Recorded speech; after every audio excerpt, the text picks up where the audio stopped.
What is going on, everybody? How you doing today? My name is Shug. How's everybody doing tonight? Welcome to Spin from the Real. Uh, Obviously, you can see I am by myself. Tonight, Matt Thomas is taking the night off. He's going to be relaxing. He's got some things going on personally. So tonight, we also have the return of the personality. Making his big comeback. He's been a while. He's been gone for a while, but he is coming back stronger than ever. It's going to be awesome.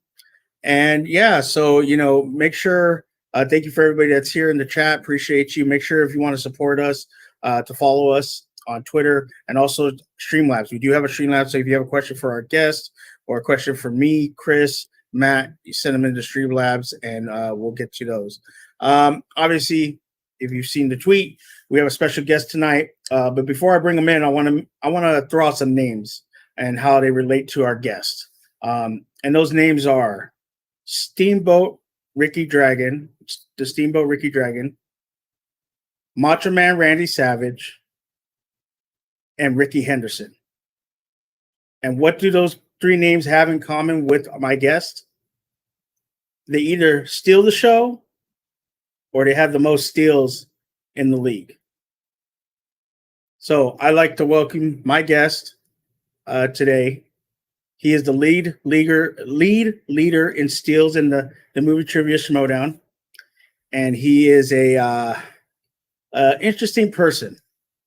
So let's bring him on. He is from the IG division, going to the finals of the IG tournament. Saul. Do that intro again. I didn't hear the intro. Can you do it again? You want to hear it again? Who's the Steamboat Ricky Dragon? Because is he anyone like Ricky the Dragon Steamboat? Because that's a pretty yeah. Okay, that would be I mixed the names. I apologize. Yeah, you mix up names. You shouldn't have done that. You should have got it right. I apologize. Okay, I apologize. But your apology means nothing. Hey, benefit of the doubt. Okay, benefit of the doubt. Don't tell Jay Wade that. There'll be a ticket. Jay Wade will be furious. He doesn't like anyone not knowing everything ever. Ryan, it's benefit of the doubt. Okay. Thank you, Ryan. You're a gentleman, and you're just. I appreciate you making fun of Shug. What are we doing here, Shug? Is it over? Are we done? Yeah, we're done. We're done. You can go ahead and leave now. Thank God. You have a good night. I hope you enjoyed your Sunday football. Go fuck yourself, Shug. I will fucking. TikTok, by the way, you're not going to be able to hide forever. TikTok, Shug. It's been almost 2 years I've been putting up with your shit. I'm fucking finally. We're going to see who's bumping on that day, huh? It's not going to be like AEW either, where they do that chain wrestling no-sell bullshit. You're going to be selling all right. Trust me. I'm a no-draw, okay? I'm a no-draw. You are. Where's the other no-draw motherfuckers? Where are they? Well, Chris Lopez will be here soon, and don't answer that. I'm going to tell you why Matt's not here. We're going to talk about this right off the bat, because if we don't talk about it, I'm going to feel weird. And I'm doing the reaction space in the Schmodown is very important to what we do. I personally am speaking for myself. I'm not speaking for anyone else but me. I love the dedication and the passion and the resilience of some fans. And in their support for the Schmodown. I'm not talking about my fans. I'm not talking about people who like me or root for me. I'm talking about the people who don't like me even. It's a very vital part to me of my Schmodown experience is seeing that there's this wonderful community that fosters, I don't have an accent, you have an accent, that fosters such a community. I love that it's here. I love that there's a Facebook group and a Reddit. I've never been to either one of them, but I've been to the Reddit once or twice. People have linked me stuff from the Reddit, but I don't really go there. I'm not one of their, they don't like me over there. I don't go there. That's fine. They're allowed to. No one's not allowed to dislike me. And you have my permission to hate everything I do in the Schmodown. I hope you don't, but you know, like I'm not looking to antagonize people for the sake of it. I'm saying, like, I've never asked for a follower. I've never asked for someone to, I'm going to be putting on a show. I think it's going to be a hell of a show. Tag along if you want to have fun and be entertained. If you don't, whatever. So again, the community here is vital to what I do. I love that it's here, even though that I'm not the most active participant in it. I only got a social media account because of the Schmodown. It's the only reason I'm on social media. It was mandated. It was mandated by my contract. So it's just not it's not an organic thing for me. And I do love meeting people who are passionate about it, one way or the other. Again, this has nothing to do with me. I'm talking about this movie trivia Schmodown. There is a right and a wrong way to do this, in my opinion. I don't think personally attacking people who are competing in the Schmodown in a way that they can't respond back to you, like if you're on a YouTube reactor show, like a show like Spin from the Real, for example. If you are trying to blow up my DMs by trying to get me to be a part of your show for months, and then you personally attack me when I'm down, I am not going to help you. And you don't have a right to make me feel like shit after you try to get me to be a part of your show. I don't do every reaction show. I've turned down every single one of them. Every reaction show, I've turned them down. And I'm not boasting or bragging or trying to sound cool. When I come on these shows, I respect whoever clicks on these shows. I respect your time, and I respect the fact that I'm part of your day for 10, 20, 30 minutes. I have more respect for that, and I feel obligated to give you a show. I feel obligated to entertain you. A lot of shows in reactor space, there's 10 little blocks on the screen, and 7 of them aren't saying a word. I don't understand that. That's never going to be me. I'm going to give you the Saul show every time. That's just what I want to do. That's how I see fit. That's how I am navigating through this space. When I'm on screen, I'm going to give you a show. I don't do shows if I'm not promoting matches primarily. If I'm not somehow enhancing the visibility of the Schmodown, I don't really do the shows. It's not really it. It's not really it for me. I'm not saying that's permanent, by the way. That might change one day. I might completely 180 on it, and I reserve the right to. And this isn't a moral thing. I don't think I'm better, cooler, hipper than anyone because I don't do them. It's just the way that I best see fit. Matt, I don't think treated me very fair. I don't think he was very nice, and he doesn't have to be. And I don't think he was very fair, which also he doesn't have to be. But if you are trying to get someone to be on your show constantly, and then you treat them like shit, that I do have a problem with. That is underhanded. That's not cool with me. And Matt's not here, and I'm talking to the audience right now. Matt's not here because I didn't want to be interviewed by him. I didn't want to reward that behavior. You want me on your show, but you're gonna be unfair about my performance and what I do in the Schmodown. Beyond, by the way, I'm using very toned down language when I say he's not being fair. All right, he insulted me. He was insulting me, and he doesn't know me, and then he wants me to be on a show. Like, that to me doesn't work. So I suggested that Matt not be here for this interview. And I hope what I'm saying, I'm not trying to hurt his feelings. I'm not trying to piss him off. I like what he does on this show a lot of the times. I like this show. I particularly like you, Shug. Shug and I have people who are watching this. Shug and I have a personal friendship now. And I want to support him as much as possible. And I would like to support your show as much as possible. But if you want to be in the YouTube reactor space, there's a better way to do it probably. And talking shit about someone personally, hurting their feelings when they're not on the show, talking shit about them, maybe give pause. And not just for me, not just for Saul, any Schmodown competitor. Any Schmodown competitor. The next time you want to call the real rejects, assholes or whatever, because of the way they played when I played them, maybe just give pause. Just think about what you're doing and why you're trying to accomplish it. All right? So I didn't want Matt to be here because I don't think he treated me fairly. So I needed to be upfront with the audience before we went forward. And I hope Matt listens to that, and I hope he gets something from it. Or not, he could tell me to go fuck myself. That's fine. I'm not trying to police anybody. But this is the consequence of when you treat someone unfairly and then want them to be on the show. Guess what? This is what's going to happen. So I mean, let me start off with this then, because I understand what you're saying. Do I agree? Yes, I do agree. But I think one thing fans have to learn is there is someone on the other side of the screen when you say something. Matt is my friend. He's become a very close friend of mine, and I will stick up for him and say he was in the moment. And I understand because I've done the same thing. you've seen it. I have said things that probably I should not have said live on YouTube. No, and you know what? No, you know what? I'm co-signing everything you've ever said, Shug. What are you talking about? Yeah, sure. But I will say I understand where you're coming from, and I think as shows we need to take a little bit more responsibility with what we say. But also, too, I'm the type of person is I'm going to stand by what I say. So if I say something that upsets a competitor, they're always willing to DM me and ask me why I said it, and I'll tell them why I said it and my true feelings. And so we had a conversation, and you said, "Hey, this is how I feel," and we talked about it. And you're here now, and maybe one day we'll have you on the show with Matt, maybe with Lopez. God only knows. Maybe if I learned the book correctly, you would have been on a show earlier this week. But yeah, we won't go into that. Shug. Maybe Shug. We won't. Did you talk to Jeff about that yet?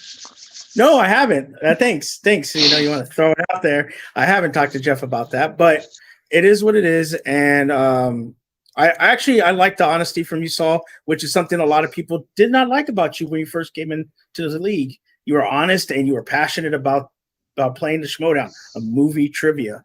Where does this passion come from other than your freaking ball of energy? I was going to do a joke where I was going to be like, Matt Thomas, you can't neg me on the coming onto your show. You're not a pickup artist, but I forgot to work it in. It would have been funnier if I gave it the proper delivery. But I don't know where the passion comes from. I've always been a guy who likes doing, I get bored easy, and it's torture to me. I don't like being bored. And my whole life, that's always led me into these weird things where it's like, well, you're traveling through Europe by yourself for weeks and you barely have any money and you don't speak the languages. Like I've been scaring myself my whole life to not be bored. And the idea of competing in front of thousands of people online is one of these, is me exercising these feelings. I like being challenged. I like being a little nervous. I like, and that's the Schmodown. I get to do it. I get to entertain people. I think that's important. I think it's important to me, rather. It's important that I put something good into the world that people seem to really get a kick out of, and it helps me navigate my life in a grander way, having kind of something like this. And I'm very lucky to be a part of this. And I guess just the idea that people get a kick at what I do is really what drives me. Which I know might sound weird, which might sound weird to someone who's barely on social media and who doesn't always have the highest interaction scores. But I know you're all there. I just don't know what the hell to do with you yet. I see y'all. I love you. I love it. I love the passion. You don't even have, again, you don't have to like me. Just if you're gonna zing me, just do it really well, and do it kind of fairly, somewhat.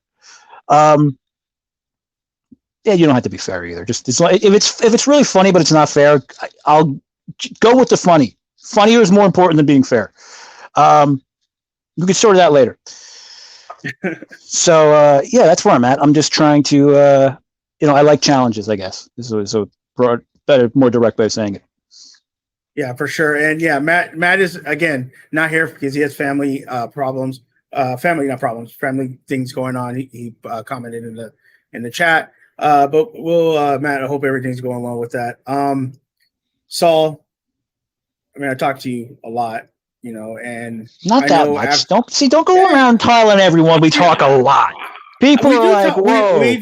No, not a lot like every day. I'm talking about we talk a lot on Twitter where I once every 3 or 4 months I'll say hi, how are you? Exactly. Yeah, That's but you haven't been able to tag me for a couple months, which was really weird. I don't know why that happened, but anyway, you had a big match against Moose Haas, and you won TKO. You've been either TKO everybody or got TKO'd. So what's it like knowing? You're going to I'm consistent. I'm consistent no matter what. We have to have. Yeah. I'm just an impatient person, Shug, and I'm just like, look, this match could go longer, but let's wrap it up now. But like, what if you lose? Well, even then, I gotta go.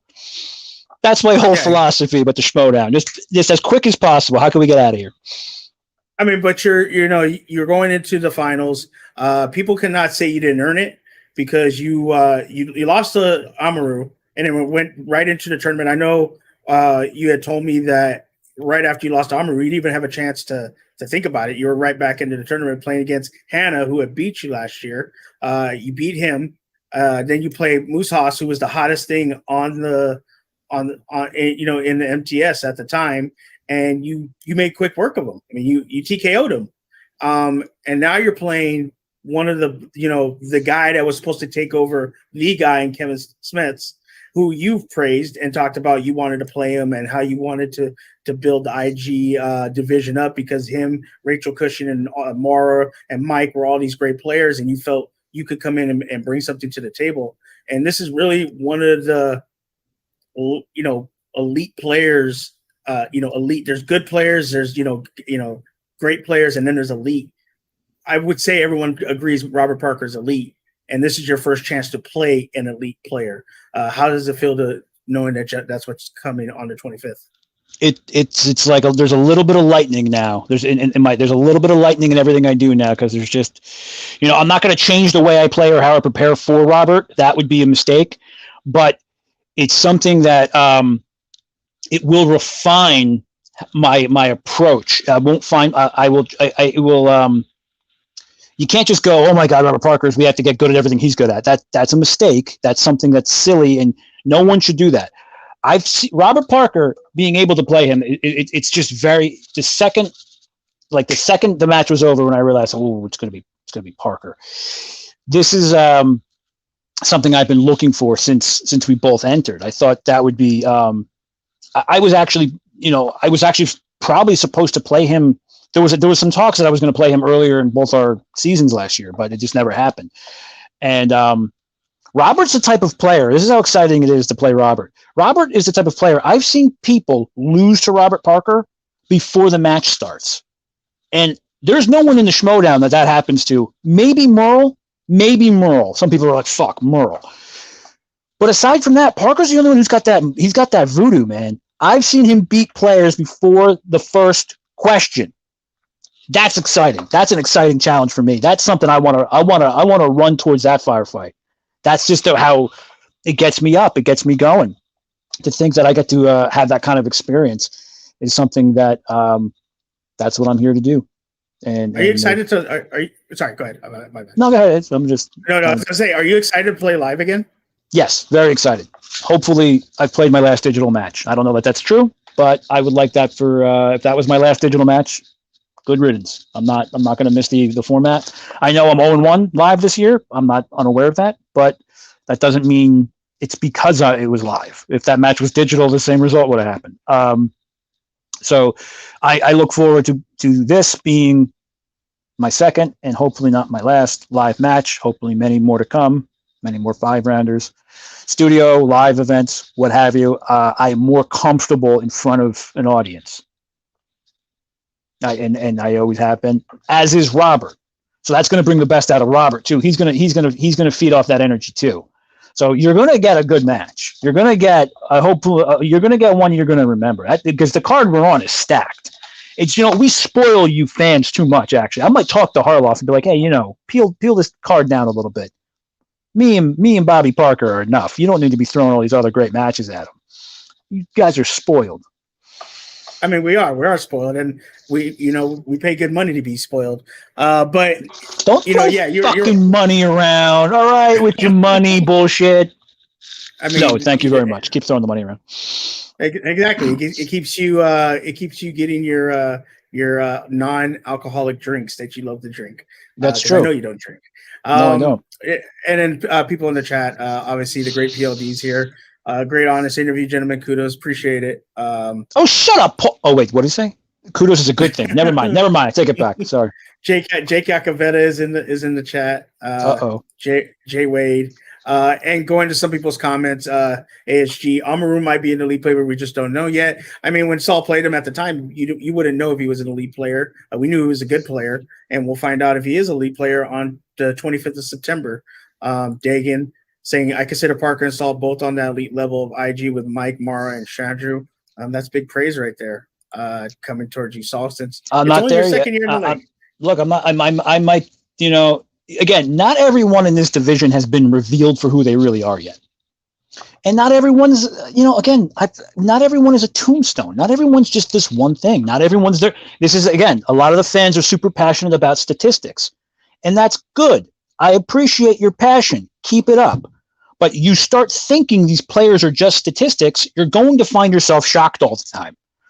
Okay? For example, it's like, my average was higher earlier in the season than it is now. I'm still the same player. All the statistics tell you is there's a potential for this player to do these things at this level. But I don't think you've had my best from me. There's things that I'm doing now that I've never done in my Schmodown career. Literally now, like as soon as I get off this call, I'm doing something. And I'm perpetually refining my process, and I'm improving. So you can't just look at my numbers, because numbers, if you think I'm just my numbers, then that discounts progress or becoming or growing as a player. The questions are the statistics also don't take into account how hard questions are. Questions in a tournament, especially in the later stages, are going to be more difficult than questions earlier in a tournament or earlier in the season. Championship match questions tend to be a little harder. So the stats don't take that into account either. So we're not just statistics, but what we are is, like, if you look at someone in a stressful situation, if you look at someone who's down, you have to look at them and look in their eyes and see what are they really capable of. That is so much more interesting to me than how they do in round 2 statistically. I know everything I need to know about Brandon Hanna because I can read the guy, not because of his numbers that are in constant flux. Anyway, that guy is way better than he played this year. That is a very, very good player. Situations, players, other things come in and he doesn't respond in ways that are ideal for him sometimes, but that doesn't mean he's not very, very good. And for example, another thing a statistic can't tell you, you didn't even bring up statistics. I did, but I'm hijacking this conversation. Like Brandon Hanna, Don DePani, these guys who played last season and before, they are accustomed to going deeper on certain slices because the new slices are also players are being unveiled gradually throughout the season. They're not, the level of difficulty for certain slices isn't as high right now as it will be eventually. Brandon Hanna is accustomed to having training in a Lord of the Rings slice and a Star Wars slice and a Star Trek slices that are through the roof in terms of difficulty. That type of player's brain will catch up to Aliens and Predator and all the new slices and stuff. He will catch up. Don't knock him. Don't think he won't. But these are things that the numbers won't tell you about a player. Again, I love that the statistics are talked about and so much, but stop making so many conclusive decisions based upon mostly them. They're not. It's fraudulent. It's a fraudulent way to try to assess a player. Well, I mean, speaking of the new slices, like you came in the year before, you played one match against Brandon Hanna. Last year you played one match against Brandon Hanna, and it was the old way of playing. Now they introduced a new slice. Yeah, they introduced the new slices. Do you think it's a benefit that you weren't part of the old IG, or is it a detriment to you now, or is it better for you in this new version of the IG division? No, I think the guys who were here last season have an advantage still because of the way you had to dig deeper. It was hard. Like you had to, and like in a weird, like again, I joined the Inner Geekdom division because I wanted to learn how to be an elite Schmodown player, regardless of division. And I thought the foundry that would form the best player is the Inner Geekdom division. That is where I would become the strongest player. Where it was wide enough and deep enough that, like, if I can acquire the patterns and habits of elite level IG players, I can become an elite level player, regardless of division. So IG players who came out, who played in the last season and before last season, I think have an advantage because their muscle memory is through the roof. They know what it's like to break a Harry Potter movie down so deep. And the guys who are coming in now, the guys and girls who are in IG now, what they don't have they don't have the time to go as deep as we used to go on all the new slices. They just don't, or maybe they do. And I don't know. I'm not in anyone's training camp of mine. So, but if I had to gather, I'd be willing to bet they don't by just by necessity, they're not going as deep. Maybe they are. They're not going as deep as we had to.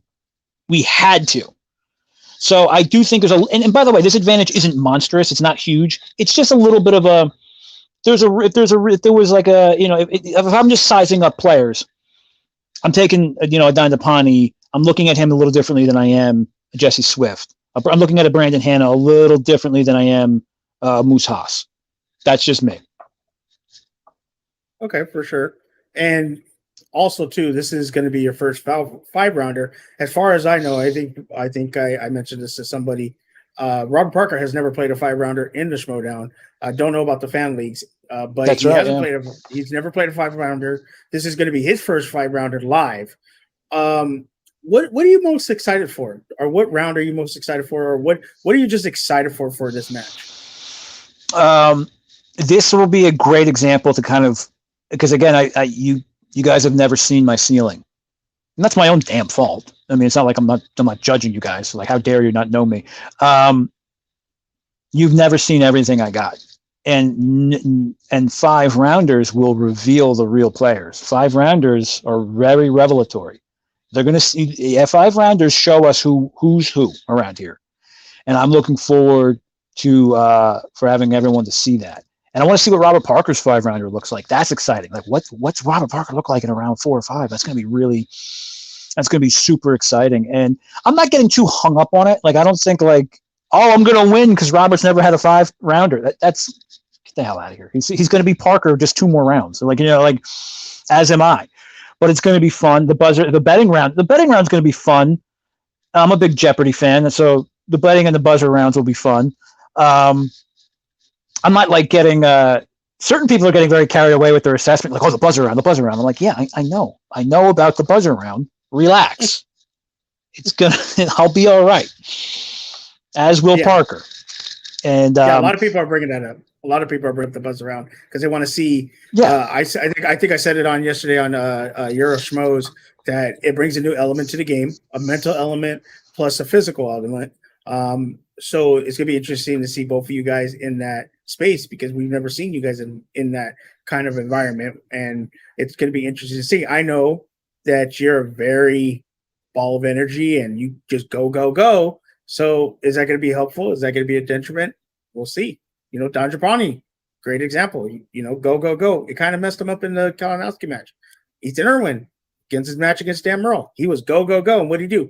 He got Dan on the ropes. That round changed that whole match for the championship as that speed round. So it's gonna be very interesting to see you both in there and what you can do. Thomas Harper, always a pleasure to have him here. Says the Star Wars division is littered with the broken bodies of those whose stories are fully told by statistics. Absolutely. Absolutely. What's goddamn Andrew saying? He says without statistics, here we go. Without stats, we have nothing. What are you talking about, Andrew? You're watching the goddamn match. There's 2 human beings competing against each other. What do you mean you have nothing? Watch these people. Try to determine what's going on with them based upon their actions or lack thereof. What do you mean you have nothing? Andrew, you're a smart guy, and I like you, but you're being silly right now. Thomas Harper, we've gotten used to their betting round keeping the status quo, but don't forget what a slip in it can do to upend the match. Just look at Ace versus Demon last year. Very true. The betting round can change a match. Usually, what I've seen in those kind of matches with the betting round, a smart player, I like what Andrew did with his last 2 title defenses, where he went all out, bet 3, didn't care. Mm-hmm. And he was rewarded for it. I like that. There's been Dan Merle, for example, where he bet 0 against Bateman and actually won him the match. Had he, bet and not gotten the answer right, he would have lost a point, things like that. So seeing the betting round is going to be very interesting. Obviously, you developed a strategy. You know what you're going to do. Are your code words like Shug, Ferris, Justin? Are those code words with Kate? No, I don't have code words with Kate. I just talk to Kate. I don't need code words. I thought you had some code words. My bad. I'm sorry. I thought you were cool like corruption that had code words. I'm sorry. Yeah, I thought that was dumb. just talk. Just talk. No one cares. It's not that interesting. Okay. Jay Wade, Saul, do you believe in hitting the buzzer just to hit it first and just hope the answer comes to you? It's kind of weak. It's kind of a weak strategy, I think. That's Jay. That's playing like a peasant. I have faith that I know what I'm talking about. So like I don't need to try to trick Robert. I'm gonna try to beat Robert. I mean, I get what you're saying, but because there's a chance, a possibility of losing a point if the answer doesn't come, because you only have what 2-3 seconds to answer. Yeah, but I don't approach it like, ooh, I'm gonna trick them by buzzing, even if I don't know. Like, the fuck out of here. I'm just gonna know the question. How about that? There you go. What is I know you said you because you said it on Euros, I believe, yesterday, where you said you just shout out. You love those Euros. They're never going to have you. You're not from Europe, Should they won't let you in fully. No, that's not true. Puerto Rico's kind of close to Europe. Oh, you're kind of. No, it's not. It's not. Should it's not close to Europe. I'm going to buy you a map when I'm out there in a couple weeks. Can you please buy me a map? No, I take it back. I'm not close enough. Puerto Rican has Spanish came to Puerto Rico. I mean, there you go. That's Europe, right? I'm there. I could be on. Shout out to the Euro schmoes. The schmoes of Euro. Yeah, great show. Great show. If you haven't followed them, make sure. But you said that you and I think sometimes you're joking, but you said I just learned to play the Schmodown a couple of weeks ago. Yeah, no, I'm not joking. I'm not. What does that? What does that mean? I literally think I figured out how to play the Schmodown. Like, I had an epiphany in the Brandon Hanna match. The Brandon Hanna match. Even if I go on and I go to Spectacular and win the title, which is the plan. Even if I do that, there will not be a more important match than the match I had with Brandon Hanna this year. That'll be the most important match of my season. I had an epiphany during that match, and I caught myself doing something where I was arguing with myself in a way that was very unproductive. And when I kind of flipped the playing board in my head, what the pieces that landed were the answers, and I literally just learned how to stop getting in my own way during a match, during the Brandon Hanna match. After my round 2, not even during my round 2 or my round 1, because I thought I was done. Round 1, the technical difficulties were so severe, I thought I was done. My focus was so far away from where I should have been. I thought that match was a goner for sure. But I realized something during this when I was stealing Brandon's questions, is that I do this thing that, like, it's a miracle I've ever got a damn answer right in the Schmodown ever. I can't believe I've been doing this weird. I don't even know how to explain it, but I get in my own way. And I outthink. I wasn't listening to my intuitive self, and I think it was probably I didn't maybe have the most amount of faith in myself in certain situations. That's all gone, and also I just started, like, people scoff at this, or someone told me they didn't believe me. I promise you this is true. I never had a study session until a couple of weeks ago. It was my first time. Going into the Brandon Hanna match I had my first study sessions with the Den this year and with other people. And I have a study group now that I'm very dedicated to. And the fact that it took me that long to get to, like, I just feel stupid. I wish I could go back, And it was such a misguided way to go about my training regimen that overall is pretty good. But, like, adding that other element of having other people there helping me, including Thomas Harper, who's in the chat, has significantly improved my game in ways that haven't even really shown up yet. The opportunities for them to really see my improvement hasn't really presented itself yet. But I assure you, I am more mentally capable of competing and winning Schmodown matches now because of these changes that I figured out just a couple of weeks ago than I've ever been.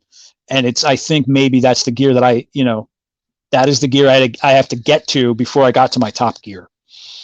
Because it's a lot of my matches, I come out going, I did know that I knew that answer and I didn't answer the right answer. It's weird. And I think now I have a map. I think I know why I was doing what I was doing wrong, and I now know how not to do it wrong. Yeah, for sure. And you're talking about your study group. I know because I talk about Kate all the time. She's great. But how's it been with the other den members helping you out? You said you just started a study group, but how's it been overall this year with the other members helping you out, being there for you, supporting you? What has that been like? They ask about you a lot, so it's bothersome. They're like, "Oh, does Suge ask about me?" I'm like, "No, hey, he's busy. He's a busy guy." No, it's been an incredible boon to my life. My life. I don't even mean my playing. It's made playing in the Schmodown, especially at a time where I'm 3,000 miles away from the epicenter of the Schmodown, and doing the quarantine, I think, for everyone alive it's a lonely time. So it was an easy time to get into to be weird and be isolated, and having this season, having this my faction come the way it is, the way it's packaged now, was such a detriment just to me being a happier person during this time. Just knowing that there's other people here who are doing the same stuff, and cool people who I love and care about and respect. Just having that in my life is it's one of those things I didn't know I needed that until I got it. I'm like, and it's incredible. It's incredible, but yeah, I'm going to leave it at that before I get too deep. Yeah, let's not get too deep. We don't like that here. Yeah, you don't get too deep with you. What's Andrew up to? Does Parker? Does Parker have an edge by having a champion like Mara in his study session practice matches?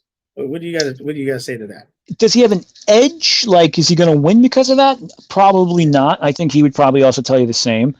It's not a bad thing. It's not a detriment. It's not going to hurt him. But it's not like just because you have a very competent player on your team that you occasionally study with, or you study with a lot even, that doesn't make you that person. It's still going to be Robert answering those questions at the canteen, and not Mara. I mean, it doesn't hurt, but it's not like it's all in the bag, because he's got a Hall of Famer on his roster, a number of Hall of Famers on his faction. And real quick, Dagan made a comment. Those den study sessions are intense. I bet. Thomas Harper, Dagan, don't get me started on the pain Saul has inflicted upon me in the form of wicked Star Wars questions. Yeah, and then he's a military guy. He can take. I expect more from him, so I push him a little harder. And then responding to ASG's comment, Saul does have a champion helping him. Nah. Yeah, Rob. I mean, Andrew. No, but yeah, Andrew, he does. It's a good thing. I mean, it's a good thing to have Mara on your speed dial, but it's not like it's some sort of secret weapon. I know he studies with Mara, I mean, Saul's got the secret weapon. He has people on speed dial on his phone that are not in the Schmodown, but we'll talk about that at a later time. Dagan donated $5, Saul. Which you will not be getting that $5. That goes in my pocket. He's giving it to me. Obviously, he asks the question, and with money, he's like, "Give this to Saul. He needs to buy more Blu-rays." It goes to me for my habits, such as Magic: The Gathering. Magic. You're going to talk about any of your other habits there, Shaggy? Any other habits? Oh, your kids. Magic, yes. Kids, anything else you want to?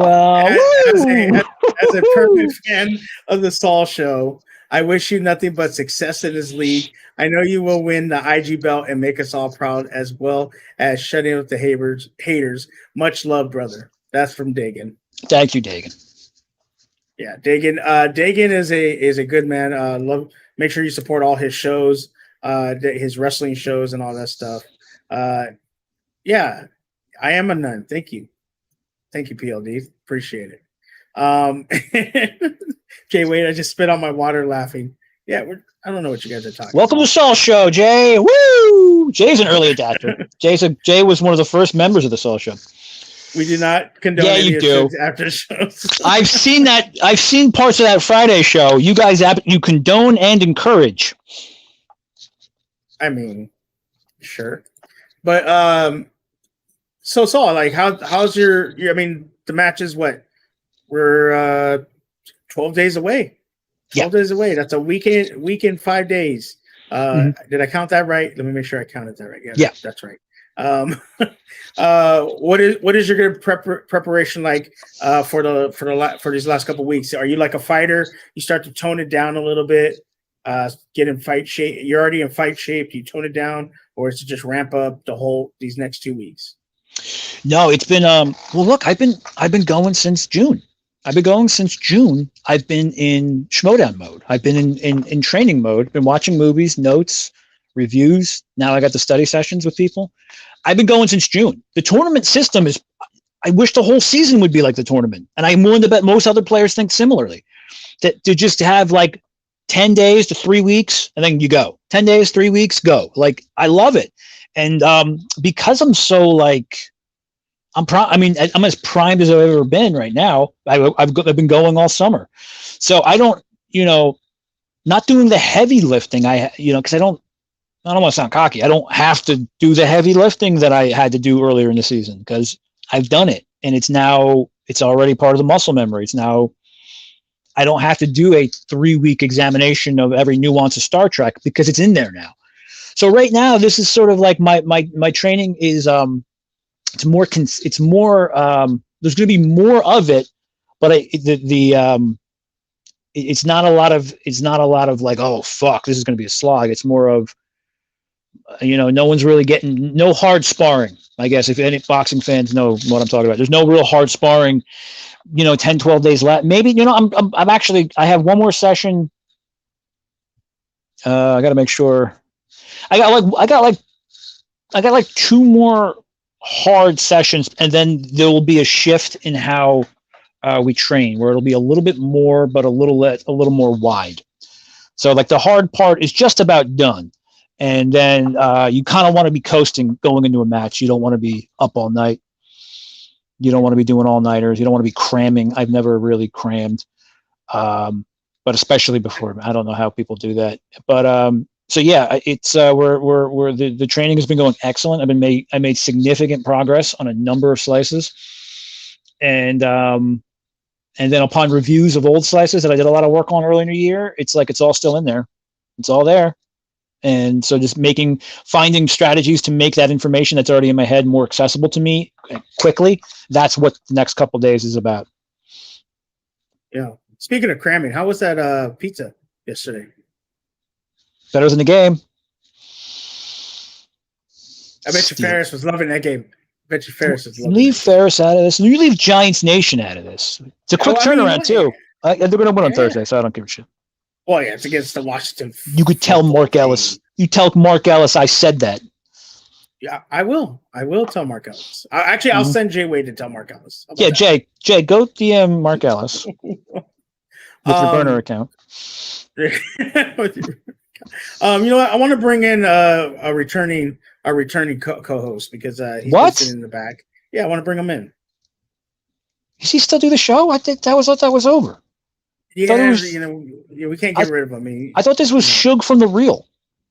It was going to be, but no, it's still Spin from the Real, started by Matt Thomas and Chris. So that's it? You've been wanting me one-on-one for all these years, and that's all I get? And now you're going to bring in Lopez? Because he wants to ask you some questions. What's wrong all with right, that? They better be good questions, Lopez. I'm not playing with you. I'm playing with him. He doesn't know that. Let's bring in him. Welcome back to Personality. Let's bring him in. Yeah. Is that your nickname, The Personality? Yes, it is. That's me. I fucking like that. I really like that. Yeah. Like that's right. Chris, it's hard. All right, that's a good one. Yeah. Right. See what's good, everybody. Don't be so excited at that. All right, just be cool with it. Right? Oh no, I got the Saul seal of approval. What the hell are you talking about? I'm all good. I'm riding high. Calm down. Yeah, calm down. Let me calm down. I haven't done Spin from the Real in like a month. No, it should get him out. It's not working. Should get him out of here. No. You said that like, oh, it's all I get. You've been on screen for 45 minutes. What do you right? mean? You've been on Spin from the Real longer than I have in the past month. Like so, like that's fun. It's fun. It's not your priority anymore. You got other things going on. It's not that important to you. It's not that big of a deal. Oh God! Don't say. I'm out there cutting through tournaments like a Viking, and you're busy. I'm so proud of you. That makes doing other shit. That makes me very happy because I like the Saul show. I like watching it. You know, I'm a fan. I subscribe. If I don't know if the Saul show's on cable or not, but I'm a proud subscriber. But what the hell are you talking about? Yo, to the Saul show. I'm not on cable. It's a Schmodown thing. So it's a YouTube. So I'm a subscriber. That's why. Shug, is he doing bits with me? Is he trying to do some sort of like? Why am I doing a bit? I don't have to do a bit, bro. Doing some kayfabe shit. Is that what's going on here? I'm about to shoot all over this joint, bro. Like, let's go. I got Get to it. You talking about how you're the damn show stealer? No, like we're good. We're good. No, I'm the show. I don't have to steal the show. I am the show. That's the name, the Saul show. Why would I steal the Saul show when I'm Saul? You come on this show, and like so. Okay, so this is Saul from the real right now. Do you understand? That's what this is. It's the Saul show. It just happens to be on your channel. Last night, the Saul show was on POV. Yes. And then coming soon, it'll be on the Movie Trivia Schmodown YouTube channel. It's just, I jump around. All right. Wherever I am, that's the show. Julie, hold on. Julie. I thought you just moved. You moved me. I thought this orange shirt was in my closet. I was about to get angry. That's really. Yeah. No, that's me. I'm in Saul's closet, guys. I've been doing shows. That's why I haven't been doing shows because I've been trapped in Saul's closet this whole time. But no, Saul, seriously, congrats on your W's. I know you had a little one hiccup, but I mean, still, you're one of the better IG players in this whole damn league. And if anyone says otherwise, then they're fucking lying. But I mean, damn, dude, y'all have talked about a lot in the last 45.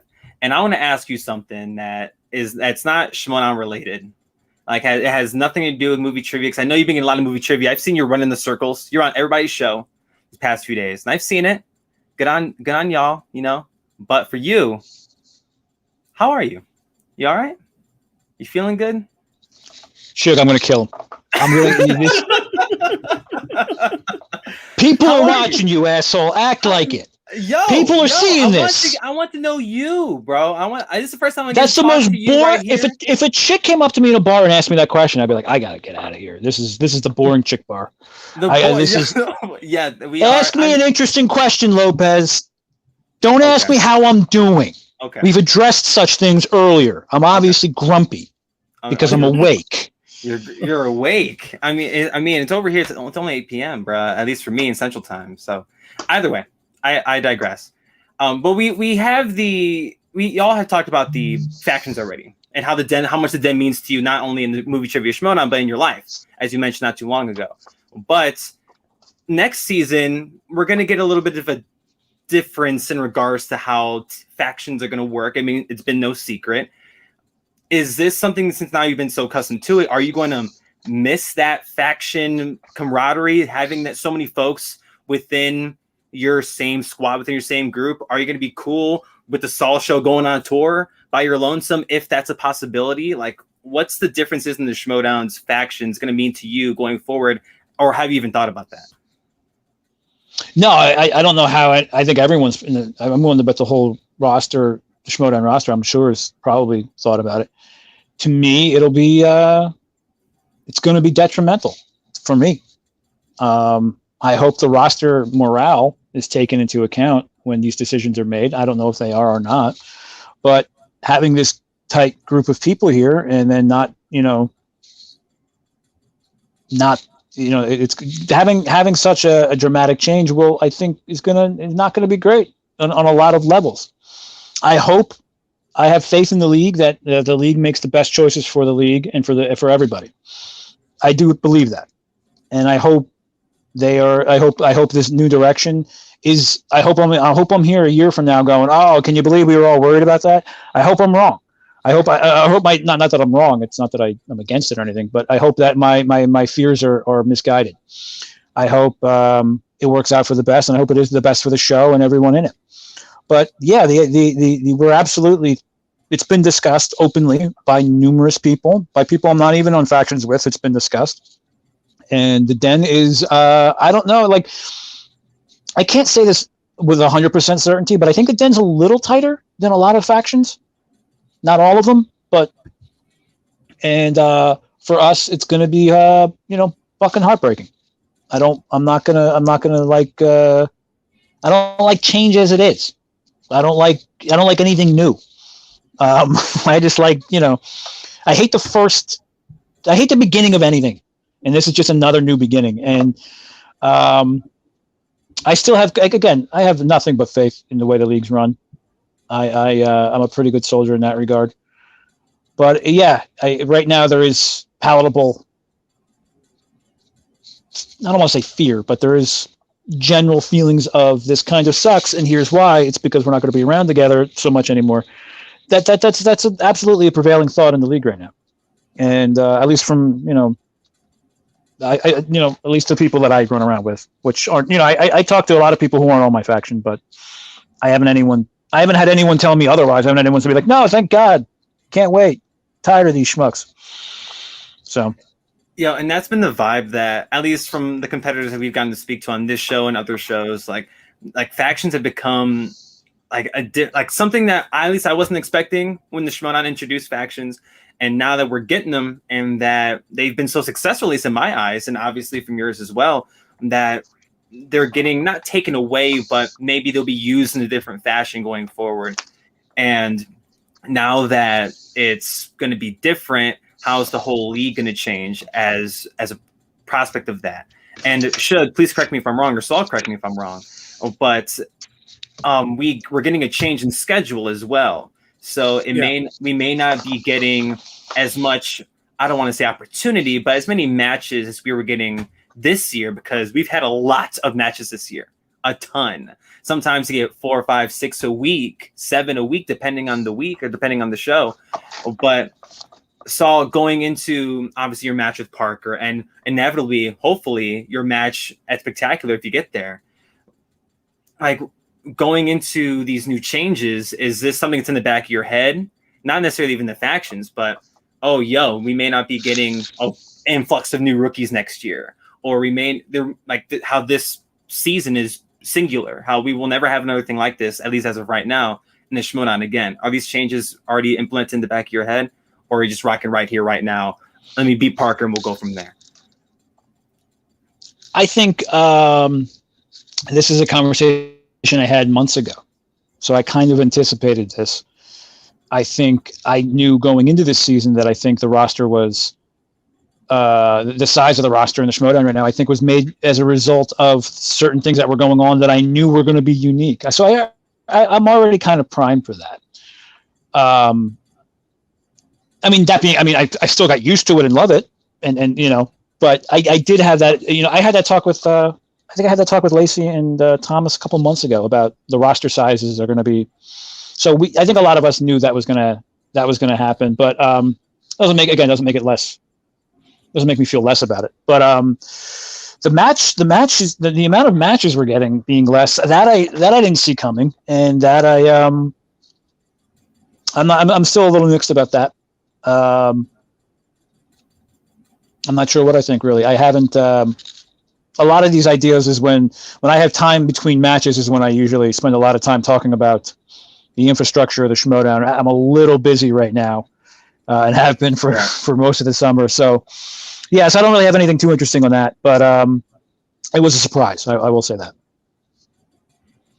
And going back to what the Schmodown used to be, like, we only got the 2 matches a week, maybe 3 if we're lucky, but we've gotten so used to this, especially over the last year and a half, 2 years, especially with what's been going on in the world, all the crazy stuff.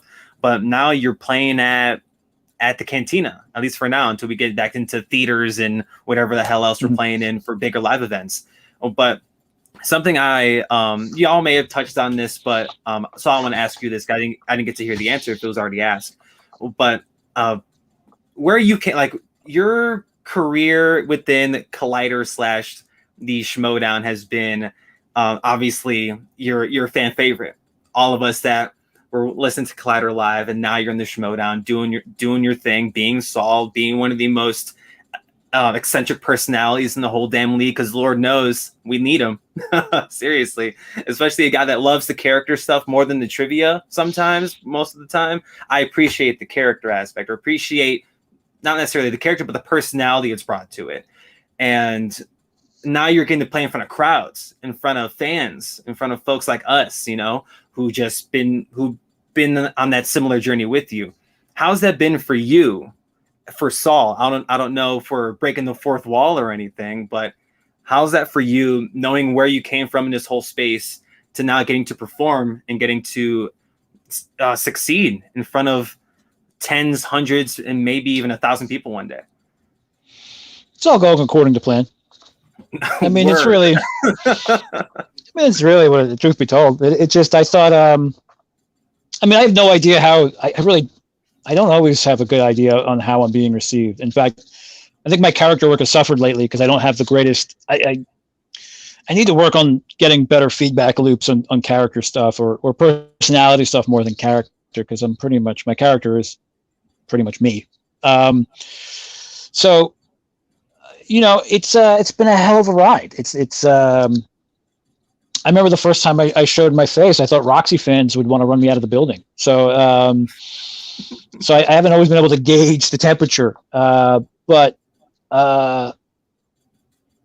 it's going very well. I wish, you know, I sometimes feel like I don't do enough, and sometimes I feel like I don't really. I'm made light of it, but like I really don't know where I stand. Sometimes I don't know who knows me. I don't know who's aware of what I do or who I am. I really don't. And I introduced myself to some people in LA in July, and they were like, "Yeah, I know who you are." And I was like, "I don't fucking know who knows what. I don't, you know, like." And yeah, so it continued. I'm confused pleasantly often, and it continues to be a big boon to my life. I love being here, and I'll be grateful for every minute. And if it ended tonight, I would still look back, being very, very grateful of every moment I had here. Maybe, you know, I would even like to, you know, I would love to, I'm in a weird place in my life where I'm kind of at zero. I don't have, I'm in a weird, I was like in a transition while the transition that was quarantine occurred. So I don't really have to, my obligations to like the type of life I was leading don't exist anymore. And that sounds weird. It's not bad. It's not bad. Don't feel bad or anything. I'm nothing, you know, I'm not like in pain or anything, but like, good. I can make a move. I can make a move. I can move. I can change my entire life tomorrow with very minimal tweaking of where it currently is. And that's kind of exciting. It's kind of overwhelming. And sometimes I think maybe I should steer more into this space, this place that has sort of embraced me. I should maybe do more with it. And so that's the fact that I'm even thinking like that is pretty impressive. I don't know that, you know, I don't know that, I don't want to get too far down this path, but I don't know what opportunities would exist for me if I did, but it's something I'm at least thinking about. And it's something that, again, you know, nothing has to change. It could be exactly the way it is right now. And I'd be a very happy camper for a long time. So I'm just happy to be here, I suppose. Well, I mean, you're stuck now. I mean, like, I'm sorry, but like, yeah, you're in this movie trivia thing now, and you're doing a pretty damn good job at it. And especially now that you're facing off against someone who started around the same time as you did, and now both of y'all are button heads, and it's going to be absolutely insane watching the two of y'all do what. It's gonna be some of the best Inner Geekdom play, some of the best Shimodan play we've seen this year, Shug. And if it's not this year, then probably ever, because Inner Geekdom's been on fire this year. Inner Geekdom's my favorite division to watch. It's so much fun. And in your match with Moose this past week, I was thinking to myself during his scores and soundtracks questions, I'm like, oh my god, this is nuts. I'm like, where the hell have we gone from the days of Hector Navarro being champion and Jason Inman being champion and Robert Meyer Burnett and shit? But now here we are asking these scores and soundtracks questions. I'm like, why do these feel so much more difficult? And then I'm like, oh yeah, It's season 8 of the movie Trivia Schmodown, and especially after all the crazy shit with Star Wars this year, shout out to Thomas Harper. Like the level of game has just gone way up, and a level like your brain space must be just all inner geekdom movies at this point. And yeah. I don't envy you, dude. Like, it's cool that you know a lot about like The Crow, but like I'm over here like, yeah, I'll leave it to them, the pros, because obviously y'all know what you're doing. But you're facing Robert Parker, man, and that's gonna be some real shit. And we're all jazzed for it. We're all fucking stoked for it. That'd be so sick.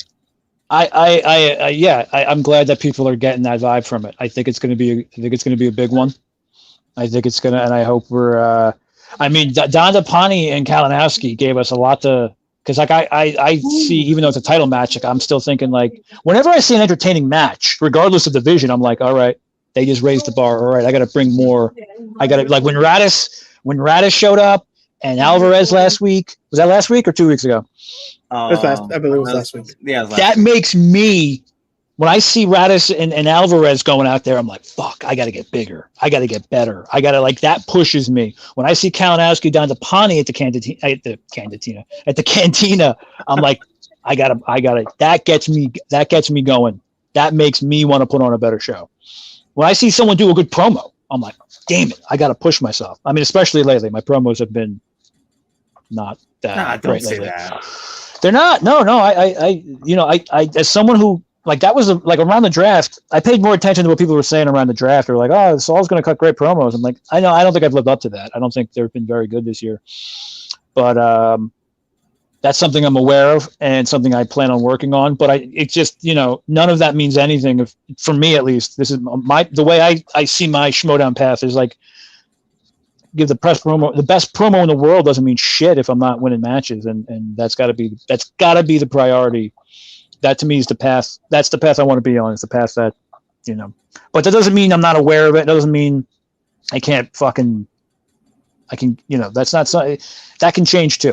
I can, I need to, that's a point of emphasis for me, because my job isn't, Schmodown is my job. Do I make my living off of it? No, but it's my job. I have a contract. And I take that very seriously, and I don't assign a lot of value to things that just give me money. Like, just because it doesn't pay my bills doesn't mean it's not very valuable to me. Monetization isn't something that I think makes, just because you get money for something doesn't mean it's a more valuable experience to me. I've never judged myself by that. And I used to have money. So but part of that job isn't just answering trivia questions. Part of my job of what I'm doing right now is selling tickets to a theater in Orlando, Florida, and Houston, Texas, and downtown Los Angeles, California, and selling clicks on a website and selling Patreon memberships. That's also my job too. And I am aware of that. And I never try to lose sight of that. And I'm aware of it. Every time I do a reactor, every time I come on YouTube and I do one of these shows, I'm very aware of that I'm representing a brand. And, I'm trying to generate interest in this brand in every way I can, and that to me that's also a priority to me. In addition to knowing about the score to the soundtrack to The Crow, that's also part of the gig, and those scores and soundtracks questions, those were pretty good, weren't they? No, there were some goodies, man. Like they got me good. PLD in the chat, all bullshitting aside, Saul's promos that don't seem up to his standard is still better than 80% of the league. And that's what I'm saying, right? Like, that's the part of the Schmodown that gets lost in translation sometimes. People just think it's solely trivia, which, don't get me wrong, trivia is in the damn name. It's awfully important, arguably the most important part. But you still got to hook people to give a shit. You still got to make people care about this, and that's what made a lot of us stick around, because we love these characters, we love these people, because not everybody's a character. I mean, we saw like last week when Suge misbooked Rick Radis, even though I think he booked the superior one, right? Like when the Rash came on, I'm like, this is awesome. Like, this is awfully rad. I love the Rash. Rick Radis is not my favorite competitor in the entire Schmodown, solely because of Suge's misbooking. I love it so much, but people get that lost sometimes, that we are also watching this show, especially and maybe because we haven't had that many cutscenes as of late, we haven't been, at least as we used to have them. We used to be pumping out this narrative all the time, or really injecting fuel into storylines. We haven't seen that as much as we have in previous seasons, but we still can't forget that. And I guarantee Christian, who has that pro wrestling mindset, is jonesing to get back to that. I guarantee it. So I think I agree with PLD's notion. Saul, you obviously give a shit. You're going to keep doing this thing, but like, not he hasn't everybody shares the like, sentiment. He hasn't blinked in like 3 minutes. Right. My man is just I think he's frozen. he was so moved by what I was saying that he was stunned. I stunned him, which I mean, like, I appreciate it. You know what? Like, it's no big deal, dude. Like, take a second, compose yourself, and we'll be here when you're ready. Oh, but no, Saul's doing some incredible stuff, and I know we're all our biggest critics. You know, like I hate everything I do, every single thing I do. Oh, but you know, that's the right mindset to have, like that, to where you can always get better and better. And that's why Saul's in the position where he's at right now. Like, he took that Amaru loss in the chin, and now he's out here, you know, most steals in the Schmodown, as my man's name is proving. So Saul's doing some great stuff, and that match with Robert Parker is going to be nuts. It's going to be nuts. This is why we miss Chris. Okay, Chris can go. Thanks, Jay Wade. Thanks. Yeah, I miss it, man. I miss it. I'm shaking off the cobwebs. Yeah, Saul's is trying to get back in. Once he gets back in, I know he doesn't have that much longer. So once he gets back in, we'll probably we'll wrap it up. We'll keep him. I'm surprised the second I popped on that he stayed on. But no, Saul's great, and he was just one of the 3 matches that we got to see last week, and we had some other goodies, some very very good ones. Whether like Janine and Eric Zipper, which that match made me very happy, made me very sad, which for reasons I'll get into later. And James White and Brittany Young on top of the pay-per-view that we got.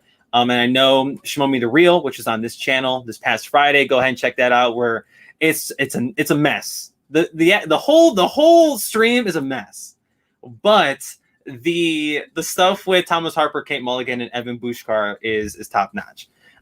Shout out to all of them for coming on the program. But right, let's bring him back in. We do have Saul back. Yes, you good? Yo, sorry about that. Yeah, I'm back. You're fine. No, you're good. You're good. You're good. You're fine. We know you got to get going soon because you gotta go. Well, Chris decided to leave now, but we know you got to go. You handle some business.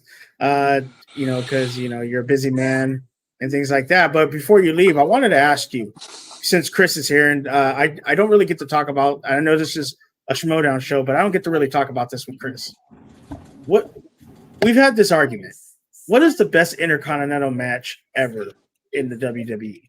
I said, yeah, you're muted, Chris, but I said, I believe did I say Bret Hart, British Bulldog? And you said Macho Man and Steamboat. And Steamboat, yeah. Right, Saul? Am I right? Am I correct or no?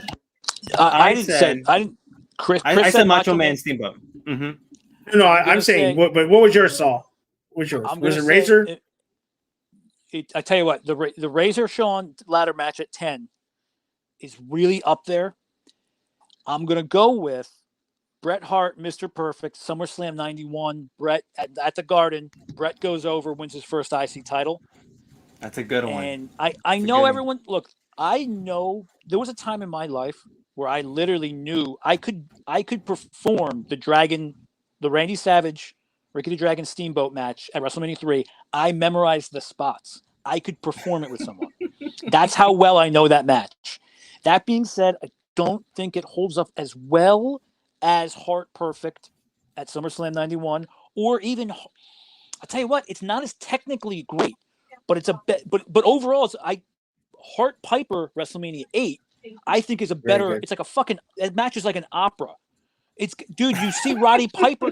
Roddy Piper's got a character arc in the match where he takes the bell and he's gonna. Dude, I'm getting goosebumps thinking about it. I would actually think it's not not technically as good as Savage Steamboat, but I would give Hart Piper at WrestleMania 8, and if you haven't seen it, it's worth. It's like there's only WrestleMania 8 has got like 2 good matches on it, and they're both title matches. It's Savage Flair for the title, and it's Hart Piper for the IC title. Those 2 matches alone are worth watching WrestleMania 8, in my opinion. It's a pretty weak WrestleMania, but aside from those two, again, Hart Piper is phenomenal. I'm gonna give it to Hart Perfect because again, it's got the drama and it's got the spots and it's perfect. Mhm. And no pun intended. But I'm gonna give it. So I'm gonna go. All right. So number one is Hart Perfect SummerSlam '91 because they've had some pretty good matches together, Hart and Perfect. But that's the number one. By the way, it's a sin that Perfect never had the title in WWF. It's a sin, and really is. he should have been the one to take it off the Ultimate Warrior. But that's another conversation. So yeah, Hart Perfect 1, Piper Hart 2, and then I'm going to go Savage Steamboat, and then I'm going to go Razor Shawn. I'm going to go Razor Shawn ladder match at 10. Although maybe the one at SummerSlam '95 maybe even better. I'm going to go 10. I'm going to go the one where Razor went over. Oh man, I always like Bulldog Hart because of the storyline and things. No, that's another the story one. behind that match is nuts. It's again, nuts. that's I always like that. But one. If you go back and watch it, it's all dry. The work isn't there. Bulldog was out of his mind. Well, wasn't Bulldog was out partying that night? Oh, he was doing that was you're putting it lightly, Shug. Bulldog was smoking right. Oh, he's doing crack. Yeah, dude. Yes. Jesus Christ. Yeah, so like, and you go back and you watch it and you kind of see, dude, you want to watch a Bulldog Hart match. When Brett had the title, his second reign, when he took it off Yoko at 10, they had a pay-per-view in Canada where it was Bulldog they had a match. That match is 10 times better than the one at Wembley. It was for the title. Really? Hart blades in the first 5 minutes. He gushes. It is fucking phenomenal. It was at one of those nameless in your houses, and it's Bulldog Hart for the title. And his sister was there at ringside and everything, and they tried to regurgitate the story, but it's a way better match. I wish I knew what pay-per-view is at. I tell you to track it. Google Hart Bulldog for the title, Hart Blades, and you should come up and Google. That match is phenomenal. Digging into chat. What if WWE edition? And the first one is, what if Piper won the title? What if Stone Cold never turned heel at WrestleMania 17? What if Hart beat Michaels in Montreal? And then we got some Savage versus Steamboat. Hart Perfect was another good one. Macho Man versus Steamboat, WrestleMania 3. But that would be interesting. What if Piper did win the title? Because Piper, I think after he left WWE, was very beloved. When he was in WWE, people liked him, but he wasn't like beloved like he was like now. Like, are you talking about the King of the Ring match, Saul? No, it's not King of the Ring. It was an In Your House in Canada, and it was during Hart's. It might have been Hart's third reign. Maybe it wasn't that second reign because Davey was still gone. I think. Fuck. It was like 90. It was like 95, 96. So yeah, so that would have been. And it was in Canada. Brett bled immediately, and it's a better version of the Wembley match. It's like if Bulldog wasn't cracked out of his head. Cracked out. Yeah. Saul, did you before you get out of here? I just want to get your thoughts on the Demolanta Harper match.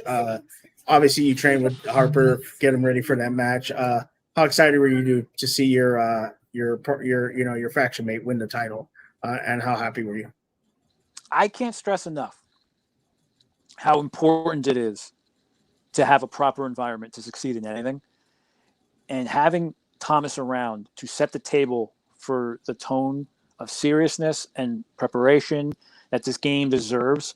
To be able to sit at that table with him is one of the main reasons why I am having such a good season this year, and to see this finally be capped off with the foregone conclusion that we all had. We all knew where he was going, at least in the den we did. It just to see that was so special, and again it invigorated me in a way that said it's like you have to. It's like I always knew I could compete at a high level, but it was like you almost have to see it to believe it. Like, and again, how you stress, like your environment is so important to whatever. If you're trying to accomplish something, especially your environment is so important, and to have him be such a huge part of my environment this year, and to see yes, this story your Schmodown story could end the way you want it to, the way it should, has improved me as a player. Actually, I'm actually sharper now because Thomas won that title, and to see the work he put in, and to see it pay off like this has been incredible, and it boosted it boosted my morale, and it could not have happened to a more deserving human. And he's the real deal, folks, and he's the guy you think he is, every bit, and he's probably even better. So, it's been awesome. Yeah, I bet it's incredibly validating, dude. Yeah, and I just want to shout out. I want to shout out Andrew DeMolanta because look, I don't know if you watch his show Beyond the Schmodown. He talked about his reasoning for not being in the tournament. He talked about Thomas. He was very class act and gave no excuses. You know, we do know there was probably some hiccups in this match, but he talked about things and he was very well up front and very a class act. And he talked about mental health and talked about him being in the tournament and why he decided not to. And look, he said something I didn't even realize. There's been 4 title defenses this year. He's played in all 4. Think about that. He has played nothing but high-level matches all year. Take a break. I'm fine with it. I am okay with him taking a break. You know what? That's a lot. And he talked about it took a toll on his personal life, his professional life. He has a wife and kid. I don't know. He never said anything about if it took on that part of his life, but that's a lot. So I want to shout out Andrew DeMolanta for being a great champ. And I hope he comes back strong this year. I'd love to see him and Thomas go at it again. That was it. 41-40. Thomas had to answer his 5-pointer. You can't ask for a better match, in the Schmodown. So I want to give a shout out to Andrew DeMolanta. Maxwell Haddad in the chat. Hello. How you doing, Maxwell? Hey, Maxwell. What's up, Maxwell. Buddy? What's good? Hope you're having a great day. Hope you're having a good one. Who else? 20 who rounds else is here? plus sudden death. Oh, Jeremy. Peggy Gummins. Hey, yeah, Jeremy Miller, your favorite person. PLD's still here. Just your favorite person. But Saul, before we get you out of here, is there what? What's PLD saying? I can't see the chat, so I don't know who's saying. Oh, PLD said had Bulldog had no idea what he was doing in the Wimbledon match. Brett was calling the match as it was happening. It's nuts. It's nuts. It's nuts. Yeah. Yeah. Dagan's saying it's not easy being a champion in this league. Lots of work needed to put in to get to that spot. I mean, and we'll let you go with this question, Saul. If you can get there and become the IG champ, are you ready for that pressure? Are you ready for that commitment? You're going to be the face of the league. Are you ready for that? Is that something you're looking forward to, or is that something that you're not really thinking about right now? Don't give me that. You're questioning. You're really questioning whether or not a guy. Do not give me. Whose nickname is the Saul Show. I'm asking you a question. Hey, the guy's name know. Is the Saul Show, and you're curious if he's ready for more attention. I don't know something. Hey, you only got a Twitter because you joined the Schmodown, so maybe you didn't want attention. I don't know. Maybe you're starting to like it. Now he does. It's not it's not about attention for me. That's the thing. It's I get fulfillment out of it. It just happens to be something other people do for attention. It's just a coincidence. But absolutely, yeah. No, I want the belt. I know everything. Again, no one's the league, Christian. No one's ever sandbagged me. No one's well, I'm playing now, and I didn't know I had to sell them my kidney. No one's ever misrepresented the Schmodown to me. I know what I signed up for, and I look forward to that opportunity. I look forward to opportunity. Shug, I'm a draw, motherfucker. Do you understand? Do you understand I wouldn't know what that is. How much? I know you wouldn't, Chris, but I am. How much of a boon the league would hit with me, with that gold belt wrapped around my waist, because I'm going to wear it. I'm not going to have it over my shoulder. I'm excited for that. The league's excited for it. We're all ready for it. You guys just have to wait just a little bit longer. It's like Christmas. It's going to be worth it. All right. I don't have to wait much longer because I'm going to see that match live. For you to get to Spectacular on the 25th, I will be in the audience I might show up with Saul across my stomach written. You never know. I might show up with a poster, old school WWE poster. Saul show or Riot. We do appreciate you letting us know where you're going to be at all times in relations to Schmodown competitors. And security is already aware. They have your headshot, and they know Is what to look out for. La? What was the name you told me? La. What was the name? The Spanish name for the security. Oh, okay. I forget. Never mind. Yeah, we butchered that one. Hello, sure Amber. How are you doing Hi, today? Amber. Hey, Amber. How are you? Amber saying, I see 3 people. I really appreciate it. Mutual, Amber. Why are you? It's all about to sell out. Appreciates me? Amber, I need more than that. Don't try Maxwell Haddad. I definitely appreciate some people here. I need more. Appreciate it. Appreciation is not enough for me. You want to appreciate these knuckleheads? You go right ahead, but I need a little more. Wait, like right. Christmas? Are we wrapping Saul in paper and putting a bow on him? I mean, we could. No, we're certainly not. We're certainly not doing that. That's not occurring. We can definitely. It could occur. It could occur. Okay. So why do you got to make everything sexual? It's it's a really creepy part. Why did I make it? That's like Shug's MO. Like I did not make anything sexual. You should be ashamed of yourself. So, seriously, last question before you leave. And Maxwell, thank you, chat. Amber's sitting next to me. I'll have a chat with her. We'll fix this word. But if you win a tournament, who are you playing at Spectacular? Moses or Kalinowski? Who do you think? I'm not gonna. Nah, that's lame. I'm not gonna do that. Robert Parker is my entire focus right now. I don't even. Okay. I have an assessment on both those players, but it's just I'm not even. It actually when I make an assessment on when I make a pick or anything, I actually do kind of take it seriously. I do try to assess who's gonna win, and I haven't even looked at the situation yet because I'm a little busy right now. It's gonna be a fucking good match though, and that's what you guys should be focusing on. Well, let me ask you this. I'll have. By the way, I'll have plenty of time to talk about whoever wins that match. I have a feeling. So don't worry. So don't worry. But it's going to be good, and it's on a stack card. So. Well, let me ask you this then: Radis versus the Animal. Are you looking forward to that match? Oh yeah. I'm looking forward. I'm looking forward to that match more than the one I'm playing in. I think. I really want to see that match.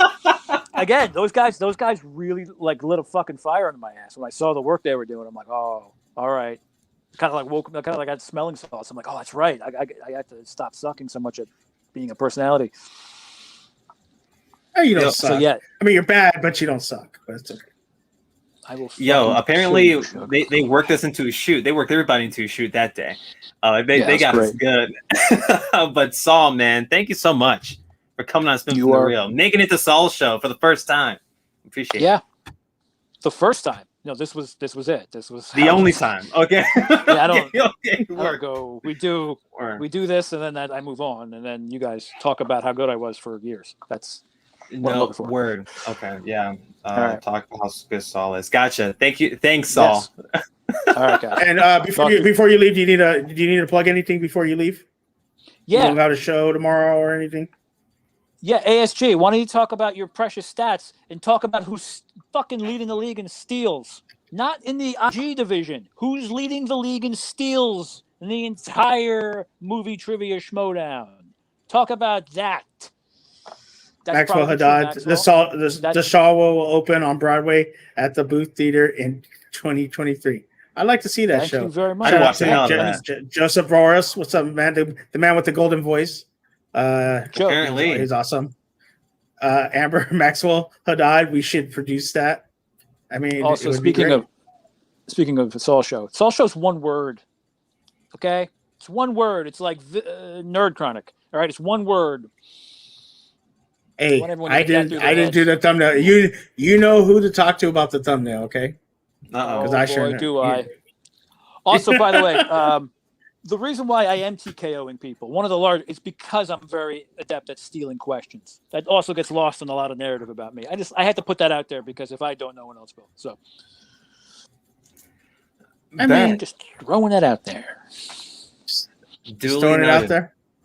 Make sure relay the message. I'm not a statter. You know, I don't know numbers, so I don't know why you would even say We that. stand numbers, letters, words, a lot of things. Nothing. We need to work. All I know is Pittsburgh won yesterday. Okay, Pittsburgh Steelers. You know them. You live in LA. You live in LA. Like, what are you doing in And Steelers? what? So what? What does that mean? Because who should I like? The Rams. I should like the Raiders. I should like the Raiders, right, Saul? I don't. What is that supposed to mean? What are you implying? You know what? Yeah. Oh, I know what that means. What am I? It means you have subpar pizza, and you should be a Rams fan. No. I'm sorry. I'll never be a Rams fan. No, I will never be a Dallas fan like some people. I'll never be a Raiders fan, even though I look like a Raider fan. I am a Steelers fan. I will always be a Steelers fan. I love the Steelers. Oh, that's my team. Whatever. All right. I'm done. You guys have a good night. Have a good night, Saul. Appreciate it, brother. Thanks for having me. What a guy, Saul. That is Saul. Definitely a guy. Chris, we were talking about the Janine. I believe we were on the Janine match, correct? Oh yeah, I mentioned Janine and Zipper. This match, at least that match to me. And by the way, one more love to Saul. Did not have to stay. I know the second I got on screen, things got a little messy. We were scared we were going to lose Saul for a minute, and for a second we did. But we're all good now. And there was 2 other matches that came out last week. I know we dedicated a lot of Shmow Me the Real to the pay-per-view, so I'll just give my 2 cents on that before the show ends. So we have what? If I keep talking in like another 2 hours? But but no, Zipper Janine was a lot of fun to watch, and Janine's rise this year as a competitor has been so much fun to watch, because now we're getting that Janine that we all expected. This is the Janine that we've always knew we can get. We always known that this Janine was there, that she was present. But her record necessarily didn't reflect that. Her level of competition was very, very high, especially in her early matches in her career. But now she's matching that level of competition she was playing early. But now she's playing folks. You know, Eric Zipper's none the slouch at. Now he's ending the season 0-4. Or not, he's not ending the season, but his record right now is 0-4. Yeah. Not doing so hot. But look at his competition now. He's losing to folks like Janine the Machine, who's been on fire. Case in point, that match Janine had with Marisol McKee earlier in the season. Like, that match, if we didn't have the Dimolanta Damons or the Kalinowski Dandapanis, we'd be talking about Janine Marisol as one of the better, if not the best match of the year. That will be in the conversation at the end of the year, 100%. And Janine was awesome. And Zipper was awesome too. He was, getting opponent's choice. Suge's favorite Will Slice isn't the best, in your match. You're getting classics. Granted, he did well in classics. But, seeing Janine go through PTA, Paul Thomas Anderson, and then go through those third round questions like it was nobody's business, beating Zipper and advancing in the singles tournament is none the slouch at. But Janine, she's the jam. Corey in the chat, that's my match of the year. Marisol and Janine, I'm assuming you're talking about, and for good reason. For good reason, too. That match rules. That was a lot of fun. Really good, definitely a good match. Now, obviously, controversy around it was the challenge, and I just want to get your take on it. What do you think about the challenge and the benefit of the doubt rule? I mean, obviously, in the beginning of the stream, benefit of the doubt, I said Ricky the Dragon Steamboat, or Ricky the Steamboat Dragon. I mixed my words up, but everyone knew where the hell I was going. But benefit of the doubt, what do you think? What do you think about that rule? So benefit of the doubt has been such a touchy subject, and we could talk about this for a long time. I know our buddies over at Speaking of Schmodown actually did have a little conversation about that on their show and another show today. But for me, it's the benefit of the doubt rule. Damn it. It's a thing. It's crazy how subjective it is. And I know that, like, Suge, I don't know your take on the Raya the Last Dragon, but come on. I don't get it. It was a slip. You're lacking one word. Plus, how many other Raya the Last Dragon-esque movies are there out there? Like, that's my thing. That was my takeaway. Like if we had 50 other Raya and the Last Dragon or movies like that with a similar title, then we'd have a better discussion about this. It didn't bother me. You knew what she meant. That's I know some folks are gonna get bothered because you're missing an entire word of a title, and that's all power to you.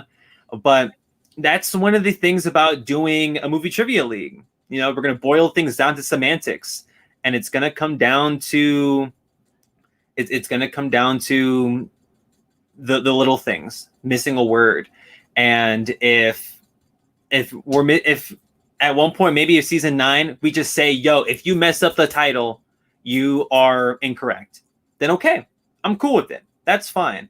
I'm also cool with the benefit of the doubt rule. Like what Saul was saying earlier, I trust Christian, I trust Mark, I trust the creative people behind this. Every single person, from the writers to the people that call the matches to literally anything else that's a part of the show. And I trust them because that's the thing I love watching. I love watching this thing. And King Khan, friend of the show. What's going on, brother? Roxy literally said there's no movie called Raya the Last Dragon. Therefore, Janine is incorrect. So, like, that's... and Amber said in the chat, someone missed a golden opportunity to have Aquafina voice the Great Protector in Shang-Chi. Shang-Chi, excuse me. I mean, that'd be funny. She had a little dual role. But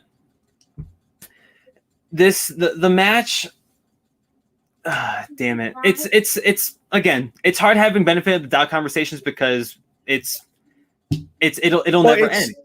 Well, it's the rule. That's the rule. Right? Never end. Right. If you break it down into what's like a sport, we had the pass and interference rule where you could challenge pass and interference. It's a horrible rule, and NFL got rid of it finally. Benefit of doubt rule, I believe, should not be part of round 1. If you don't write it down correctly, the exercise is to write the title down correctly. If you don't write it down correctly, even if you knew what you meant, if you don't write it down correctly, it's wrong. Round 2 and 3, pronunciation, things like that, I understand. You're maybe you're thinking so quickly that the way you say it, you miss a word or something like that. Fine, but with the exercise being that you have to write it down, that's you should. If you get it right, you get it right. If you don't, you don't. The thing is, that is the rule right now, and until the league decides to change it, it becomes a moot point. It becomes a moot point. See, and for me, maybe I'm just when it comes to the little things like that, it doesn't bother me as much. So because I heard of the discourse about this before I watched the match, so that one little bit was spoiled for me. About like, oh, the whole benefit of the doubt thing, whatever. And should this continue being a thing? Odds are, let's be frank, come season 9, there will be no benefit of the doubt. Unless the higher ups in the Schmodown are married to that rule. If they were to change it to what you just said, Shook, if you must write down the title word for word, and if you miss a word or if you misplace a word, then it's incorrect. If that's the new precedent, as me, just as a fan watching it, cool. I know the competitors playing in this thing may feel differently about it, and those are the people we should be asking. Like, I know when we have this discussion as fans, we're passionate about this. Everybody in the chat right now is passionate about the movie trivia Schmodown, as they should be. That's why we're all here. But the competitors playing this thing, they should be the ones consulted about this, and maybe dare I say it, maybe be a vote on it. I don't know if votes are done in the Schmodown amongst competitors or amongst managers or whatever, but have them decide if they want it or not, because that's one hell of a discussion to have. But I don't blame people for getting upset or for getting bothered by it. To me, I didn't feel any certain way about it. I was cool with what the refs ruled it by. I was cool with that. And I know today ASG and J-Way did a show on the rule book, and ASG the rule is in the rule book. Doesn't need to be changed. It just needs to be enforced as the rule book says it should be. If you haven't seen that, go look at that. ASG and J-Way did go over the rule book, and it is in the rule. I do understand where ASG is coming from. It is in the rule book, and he made it a point to emphasize that rule book earlier in this year. Yeah, which is crazy how fast the year's gone by. Yeah, and I get where he's coming from. That if it's in the rule book and you're enforcing it, you need to enforce it. which is why ASG or not ASG, sorry, when Jay Wade made his post, I know people have this thing about attacking competitors, things like that. But he made a point, and I see where he's coming from. But he's trying to say, look, the rule is there. Go by the rule. Don't make your own decisions. I can't really fault Jay for saying what he said. Maybe he could have done it a better way, I understand. But like ASG said, it's in the book. You need to go by the rule. It doesn't matter. Now, a manager can argue, and I said this on Euro Schmoes, you can argue the point, and if you can convince those people, the judges, to change their mind, kudos on you. That's your job. Roxy did the right thing. She made it. She got them to give Janine the point. I can't blame Roxy for that. But if it's in the rule book, you need to follow the rule book. And Amber Coates saying the issue is that they made this glorious rule book and they don't look at it at all, and their enforcement is iffy. Exactly. Yeah. Exactly. Right. It needs to be enforced no matter who is on the desk, who's behind camera. They need to enforce the rule. That's just the bottom line. And again, we as fans can say and disagree with everything. It's up to them to enforce the rule during the matches. It's up to and someone, I remember, I think it was Jay Wade pointing out on his show, they did it with the Demolanta Harper match. They went back, looked at the answer, said, no, you're wrong. If that's what you got to do, and I know it might take time, filming it would be easier because you could stop the camera, take a couple minutes. Right. You can't obviously do it during you could do it during a live show. It's gonna take up some time, things like that. But not all the time is this gonna happen. It's been a couple of times. It's just it's more magnified because we all talk about it and it comes up a lot. So I think and Joseph said, Christian wants to walk back a lot of the sports angles now, who knows where we go, where we would go. The Beauty Shop, a silent film from 1922 with no famous actors or directors, was a bit annoying. Yeah, that was rough. Yeah, I understand, and I know there was a question about managers looking up stuff like that while the match was going on, and I remember because I remember watching this. Roxy was saying while they were when they were at the studio that she couldn't look up stuff while the match was going on because I made a point yesterday. If we're on the like here doing the match and you're playing against whoever, and every answer you answer, I'm checking, and then if I see he's wrong, I then say nope, I want to challenge. It's not cheating, but it's kind of like you're supposed to go off raw knowledge of what you know. If you challenge, you say, I think that's wrong, and challenge, and then look it up, then that's okay. But if you're just looking up stuff as we're going along the match, I think it's a little bush league, but then it was said that they could do that. So Shannon was every right to do that. I'm not going to argue. It comes down to what the Schmodown wants to do. We as fans can argue all day, but Christian to say managers keep. That's what I thought. But they were saying that they can look up stuff because obviously she said it. She said that they were looking at answers. So it's like this. It's again, we need to get all our ducks in order with the rules, and then go ahead and focus on those rules and enforce them. I know it's kind of hard. I understand, but at the same time, if you want this to be taken seriously, if you want this at that level of being very popular, you got to do it, even if it hurts people's feelings. I don't know if it would have changed the outcome with the Janine Zipper match, but that's just how it if it's not right, it's not right. If it's an incorrect answer, it's an incorrect answer. That's just the bottom line. And that's where it goes back to ASG's point and to Amber reinforcing ASG's point that there needs to be some type of enforcement of that rule book that that Amber said was gorgeous because the rollout was nuts. Like it was a big deal when the rule book came out because now all of us, all the folks who aren't in the know, we get to see what all these competitors see. Now we're all on the same wavelength in regards to how things are going and how rulings are made. But that hasn't necessarily been the case. And we see, I believe it was my boy Party in the chat. What's going on, Party? It also happened with Paige's match with the Zohan question. She didn't get awarded the point. So, the consistency, as Joseph Burrows is talking about, It's not there, and the reinforcement may not be there. Again, and maybe it's my pro wrestling brain where I'm over here like, this is a show, it's a show, like how everything started, and how Amber had alluded to a little bit ago, where she said, I don't know, I feel like where we are now, and I feel like any step back is going to take us back to that grassroots, less professional feel. I want to keep this as pro as possible, and I totally understand that. To where the folks in this, all of us, we're talking about the Shimoda as a sport, mental sport. You know, that whole sports discussion that every fan has had at least once about this whole thing. We've talked about it on the show 1,000 times. But to me, how I view this, and maybe, again, it's to that OG Schmodown where it's the characters first, personality first, then the trivia, you know?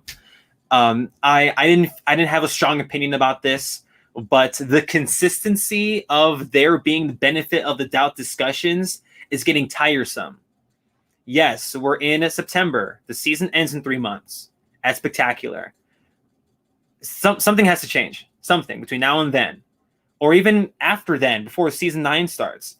Because I may not be getting all flustered when these rulings actually happen, but what gets me hot and bothered is after the match, and we're all talking about it, and then I'm like, wait a minute. I didn't like that. Or something else. Or like, wait a minute, I did like that, but everybody else doesn't like that. It's different, and it that's why, like, when I saw this one, and the beauty shop question was that was definitely something to point out too. Amber in the chat, yeah. How y'all gonna make a big deal out of a book and not follow it exactly? And Joseph Burrows in the chat, it is a show, but anything that affects the outcomes of matches, that's the difference. Christian says stories won't affect the matches. Yeah, I mean, Guy Merle is Exhibit A. That was a few years ago, but that was Exhibit A. He didn't think Guy was going to win that, and now here we are.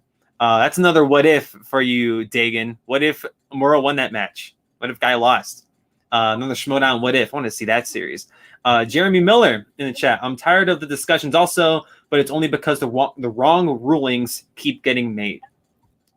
And maybe that's just my ignorance, you know. Like I've been out of the game for a minute, and I watched that match late last week, and it didn't bother me then, but again, having a conversation, I'm really going to think about it. Like that's the thing. Amber in the chat, good hanging around, y'all. Got to go eat this ramen and watch some baseball. aka the Mets versus the Cardinals. Yo, I hate the Cardinals. I hope the Mets win. Have a good one, Amber.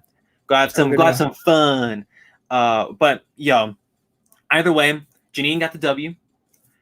Zipper racking up another loss. And I know I haven't mentioned it in a while, but my Schmodown fantasy team is so I don't want to talk about it. Yeah, so much love to you, Amber. All the love, much love to you. Oh, but my Schmodown fantasy league is rough, and Eric Zipper is part of my team. So it's been rough watching him play. Wasn't Saul part of your team? Saul's still on my team. Yeah. Okay. And Saul's one of my shining stars on Homeboy and the Heartbreakers. He's been getting you TKOs. I'm a very happy boy. At least somebody's giving me W's. Dagan, what if Damon beat Dimolanta? Right. That's a what if series of the Schmodown. What if Ace didn't beat Demolanta? Right. What if Demolanta played Damon at Spectacular last season? That's a good one. And that's another thing I wanted to mention before I move on. Everything's digital now, or at least everything was digital for a long time, and I know that played a weird part into this whole managers looking up stuff thing, because in studio that's impossible. You just couldn't do that. You couldn't hide it if you wanted to. But now I know a lot of folks, maybe trying to sneak a little Google here and there, but we're going back to the studios. At least that's the vibe, especially going into season 9. So I expect season 9 to be another drastic shift, like how like season 7 was a drastic shift. Season 8 was another one of those. Season 9 will also be another big change, because your Schmodown isn't perfect, but we're getting closer and closer to being there. And once we do get there, this shit's really going to take off. Yeah, for sure. Joseph in the chat, Joseph Burrows, I have Preston and Goddard. Talk about screwed. Right. And my main man party. What if Janine beat Marisol? Right. What if Chris cried when Marisol lost to Janine the Machine? That's a great what if. On Friday though, we also got to see Brittany Young and James White. I know, Shug, you're a big James White stan. You love yourself from James White, even though he's on the corruption. I mean, the team that you don't pick, yeah. Okay, first of all, shut the hell up. Second of all, he played himself one hell of a game against Brittany Young, who should not be slept on at all. Saul popping back up in the chat. He came back just once again. Yes, found it. Hart versus Davey Boy Smith. So it wasn't Mr. Perfect. It was Davey Boy, WWF title at In Your House 5, December 17, 1995. Way better than the Icy title match at Wembley. Gotta check that out. Yes. So yeah, another great what if. What if Who's the Boss beat the Shower Wolves? Oh man. My heart. What if Saul beat Amaru? What if Saul didn't lose to Hannah? Sheesh. Okay, we can be wrapped up in this. What if Saul would have stayed on the dungeon? Remember, he was drafted by the dungeon. Don't forget that. Yeah. There's a lot of good what ifs. We could dedicate a whole show to what ifs. But I digress. Brittany Young and James White. I don't know what I was expecting, but Brittany Young wasn't that. This is one of her. I don't want to say one of her weaker showings, but this isn't the Brittany Young I expected going into this match with James White. If I'm being frank, her second round did not do her any favors. I know that him getting Disney was it was a safe pick. He was obviously very comfortable with it. And her with that damn courtroom drama, legal thrillers, that damn category. Some folks have done pretty well in it. Brittany, not so much. And that category scared me all season. The second I saw what that shit was, I'm like, excuse me? Like, what is that? Nope. And now here we are. James White is very, very good at movie trivia. It's just that the people they put him against, they've been pretty damn good as well. And he just ran into people that they was on their best day, because he was, correct me if I'm wrong, was the second pick of that first draft, right? It was Robert Parker. And then was it James White? I'm not too. Is she a Leo Logan could correct somebody in the chat. Help my boy out. But James White was highly touted. He was a very highly touted rookie going into last season. And I mean, had some great showings, but didn't do so hot. Now here we are, him on Corruption. Same vibe. He was a later draft pick from this past draft. And he could be a sleeper in this tournament. Like we can't sleep on James White. I know a lot of folks aren't, as they shouldn't. But just to keep that shit in mind, James White's pretty strong. And you already think Corruption's like top heavy, right? Kalinowski, Ellison, McKee, Collins. We don't know what Joseph Scrimshaw is going to bring to the Star Wars tourney. But this is a very stacked team. And now you add someone like James White into the mix. That's terrifying. Leo Logan in the chat, my best friend. James was the second pick last year by R&B. Awesome shit. And AC thinks he was the second round pick. So, because the first round, everybody had to pick. They had their automatic picks. Remember?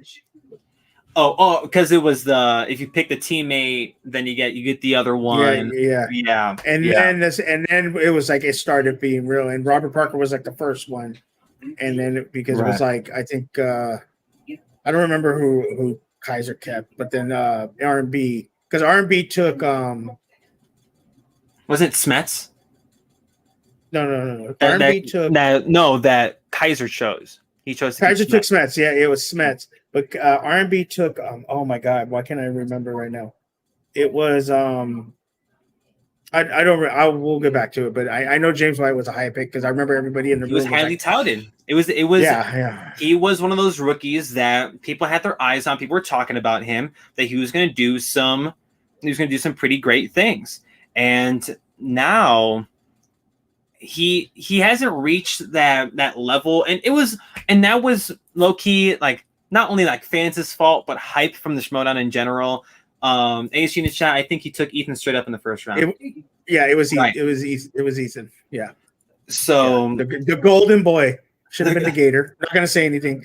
Should have been the Gator. But there's a lot of hype going into that rookie class last season, and granted, the season had a little bit of a hiccup with this whole global pandy that's been plaguing our world right now.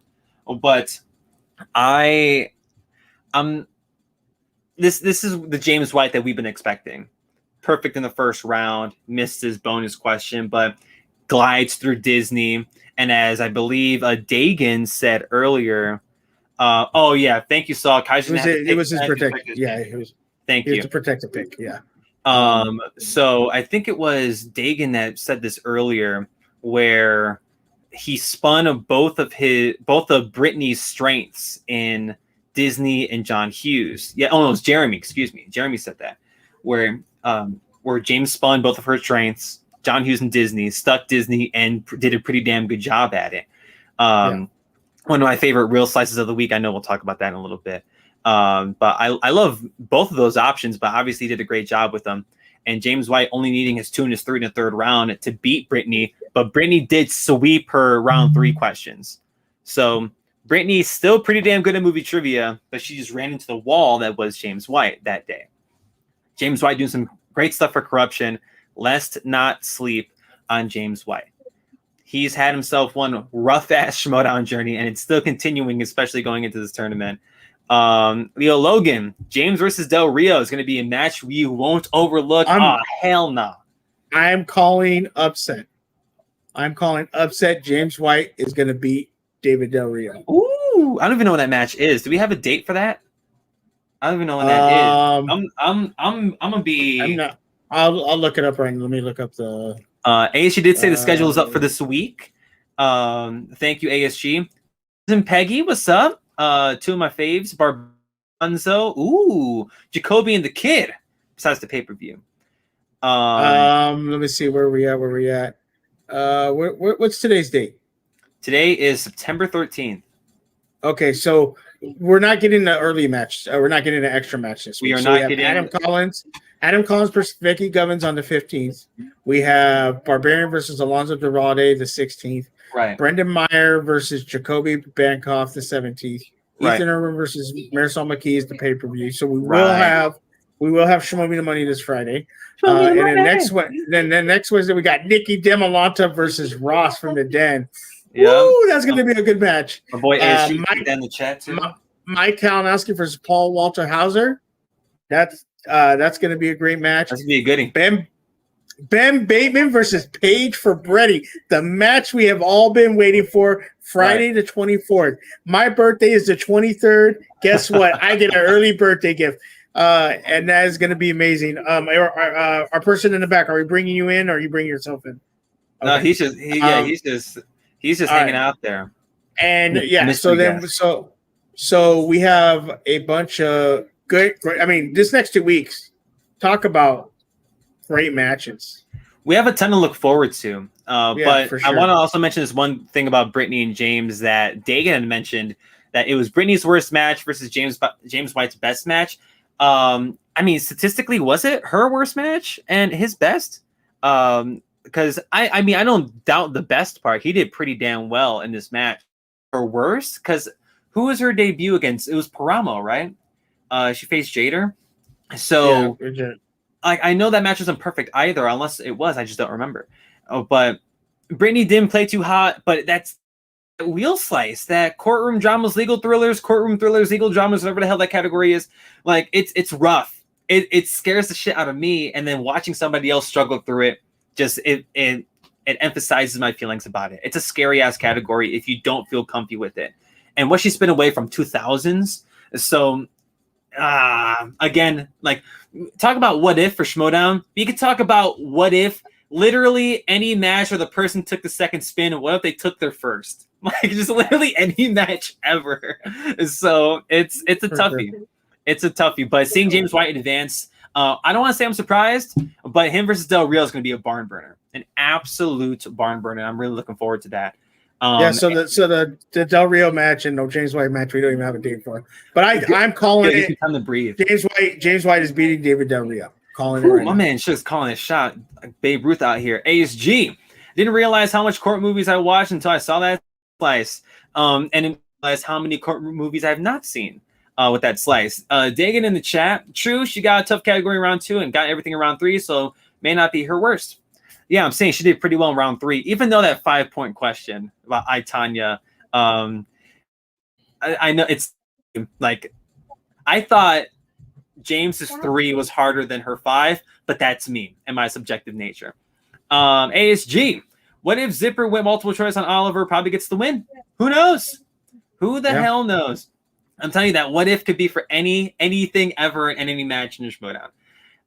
But before we go, I know Shook, you talked to Thomas Harper and Kate Mulligan about Thomas's big win on Friday. I just want my 2 cents. I didn't message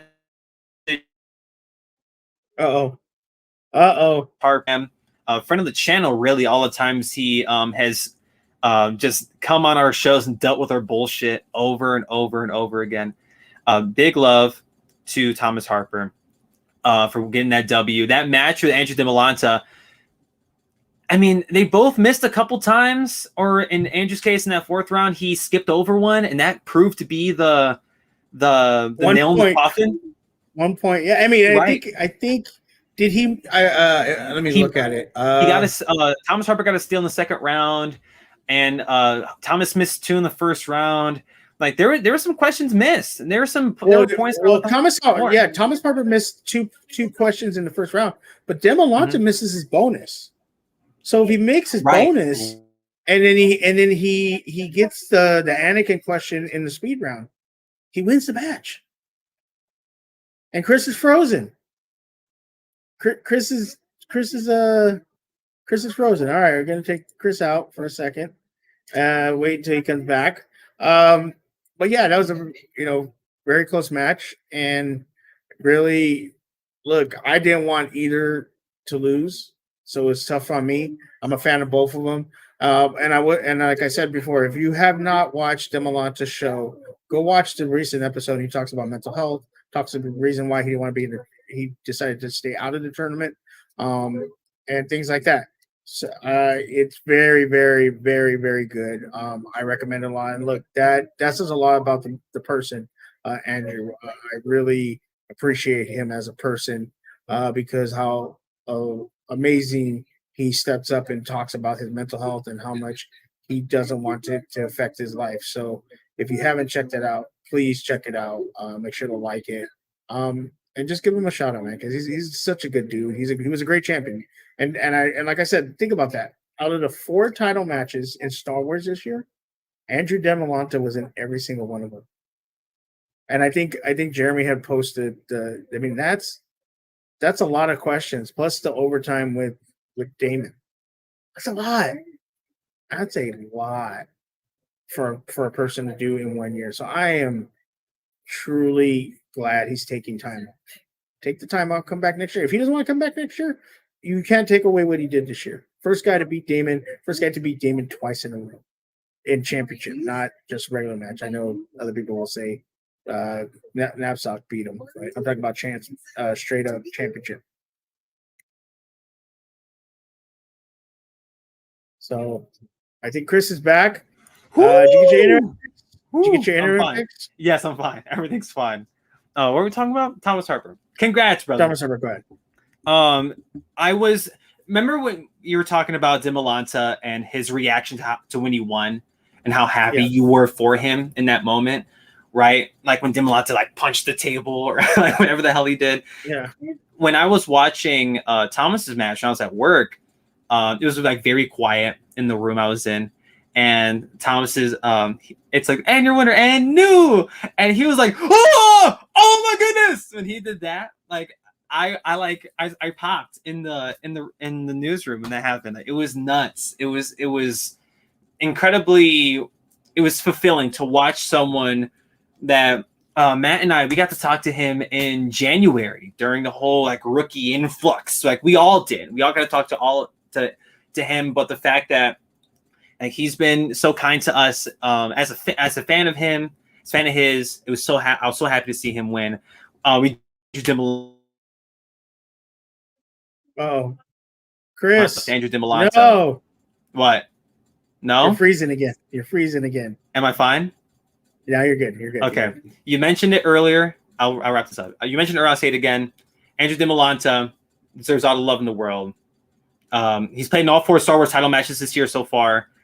Take that break, brother. See you next season. Kick as much ass. Now we get to see Nikki. One of my favorite guests in Spin from the Real history, Nikki DiMolanto.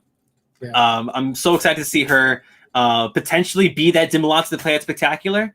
But who the hell knows? Congratulations, Thomas Harper. And big love to Andrew DiMolanto. Big love to Andrew. Holy God, what a match. That's another goodie. Another good Star Wars match, y'all. For sure. Well, I mean, we talked a lot. Your internet keeps going out. Yes, it is. So I think we could wrap it up. Do you want real slice of the week? I'm gonna go with mixed bag. Thomas Harper took, he spun it and he killed it. 5 went for 5 for 5. So mixed bag is for me in that Star Wars Championship match. What about you? Big love to Opponent's Choice for Eric Zip. Opponent's Choice here has been from the Real. I will say Disney for James White, or scores and soundtracks for Moose Haas and Inner Geekdom, because that category in Inner Geekdom scares the hell out of me.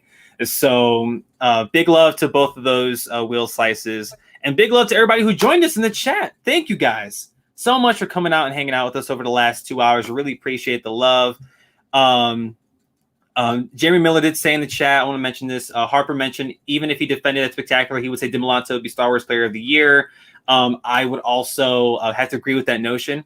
I said the last show that if Harper won, I would still give DiMolanto Star Wars Player of the Year, and everybody went after me, and I'll stick by it. I totally give you that credit. Like, DiMolanto's been like beating Alex Damon twice, something that no one thought would happen, and then defending the belt against Laura Kelly. Like, he's had one hell of a year. And Leo Logan, big love for Superman and Saul for what he got to do this past match against against Moose Haas. So, Dagan, it's gonna be tough deciding Star Wars Player of the Year. I'm still gonna rock with DiMolanto as well. But that's just us. That's just us here, Spin from the Real. Thank you guys so much for joining us in the program. Really do appreciate the love. Make sure to follow all of us at Spin from the Real, Watt Real Entertainment. Please. We're in, like, share, comment. We're getting close. I want to get us to 500 by the end of December.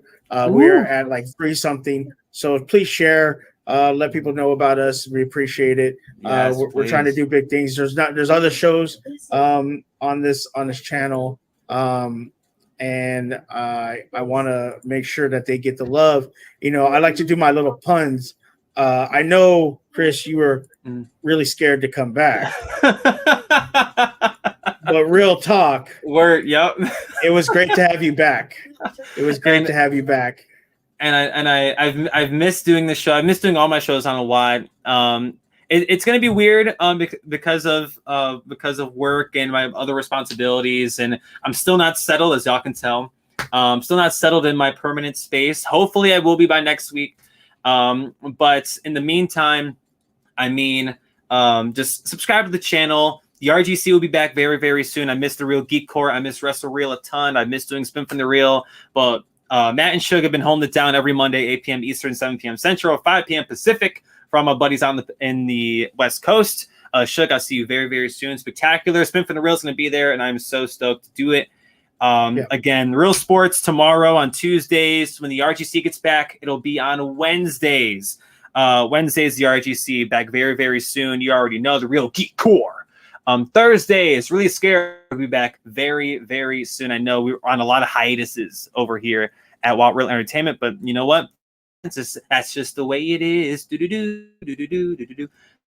Friday, Wrestle Real would typically be there. I know a lot of things have happened in wrestling. CM Punk came back, Adam Cole came back, Bryan Danielson, the American Dragons in AEW. Ruby Soho is in.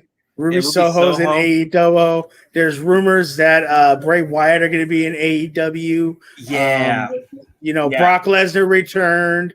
Becky returned and squash. Yeah. I want to get you. You know what? I might join you for Wrestle Real because I want to get your thoughts on Becky squashing. Bianca, correct? I forget. Bianca Belair. Bianca Belair. Spoiler alert into my thoughts on that. I was infuriated, but that's besides the point. That's for a different show. On Saturdays, that's where you can find Saber Reels, my boy Toby Barkrow, Matt Thomas, and Colin Morris talking about the latest and greatest in Star Wars. And on Sundays, where you find your Real Talks. And again, a lot of these shows, life's changing.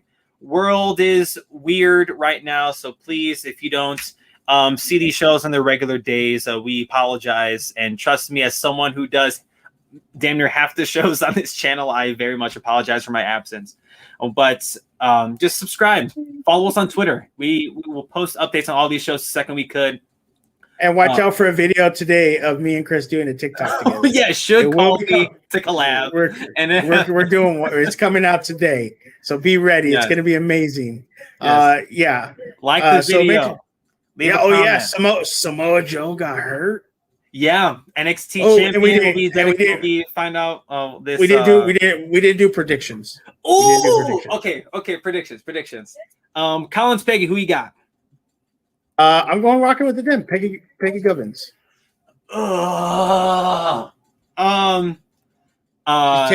She's taking the Coyote out to the field, and she's gonna take him out back. She's gonna take him out back and put him out of his misery.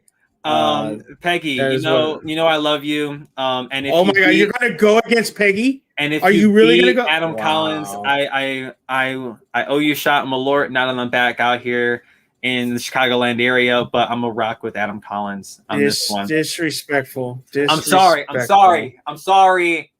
Peggy knows I love her, and on a different day, I'd be picking Peggy, but since Shook had to call me out earlier for apparently I don't pick corruption too much. I'm gonna pick corruption. Oh, now all of a sudden you're a corruption stan. Okay. My shirt's downstairs. I can go get it. You're gone a month, and here comes the same old Chris. What do you mean gone a month? I mean, some things have to change, and Peggy knows I love her. So, but I'm picking Adam, Barbarian, and Duralde. Who you got? I mean, I'm going to stick with the Den. Alonso Duralde is going to put Barbarian out of his misery. We're gonna put him out. Sheesh, dude. And just to let you know, Matt took Collins, and he's also he's taking Barbarian. Okay. So I'm taking Alonso Duralde. Who you got?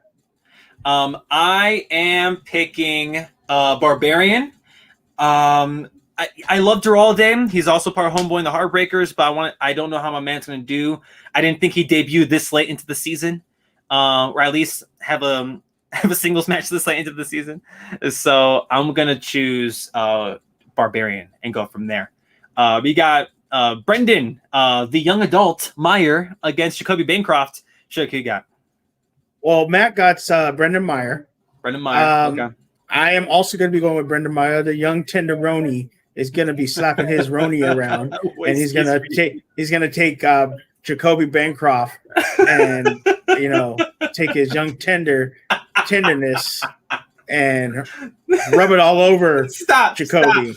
Stop it. Brendan Meyer, I got him. Brendan Meyer. I'm also going to take the young tenderoni, Brendan Meyer. Brendan, he's A tier, man, damn near S tier, and Jacoby one day he'll get there. One question away from being in the finals last year. One question away against Adam Collins. So I'm picking, and I'm telling you, the most slept out match last year, Collins and Meyer. I love that match so much. But I'm picking Meyer in this one. Fun fact, every time I see Brecken Meyer, his name come up, like the other actor, Brecken Meyer, I think of Brendan Meyer, and I get them confused all the time. I apologize. That's quick side note, quick tangent. That's what I mean.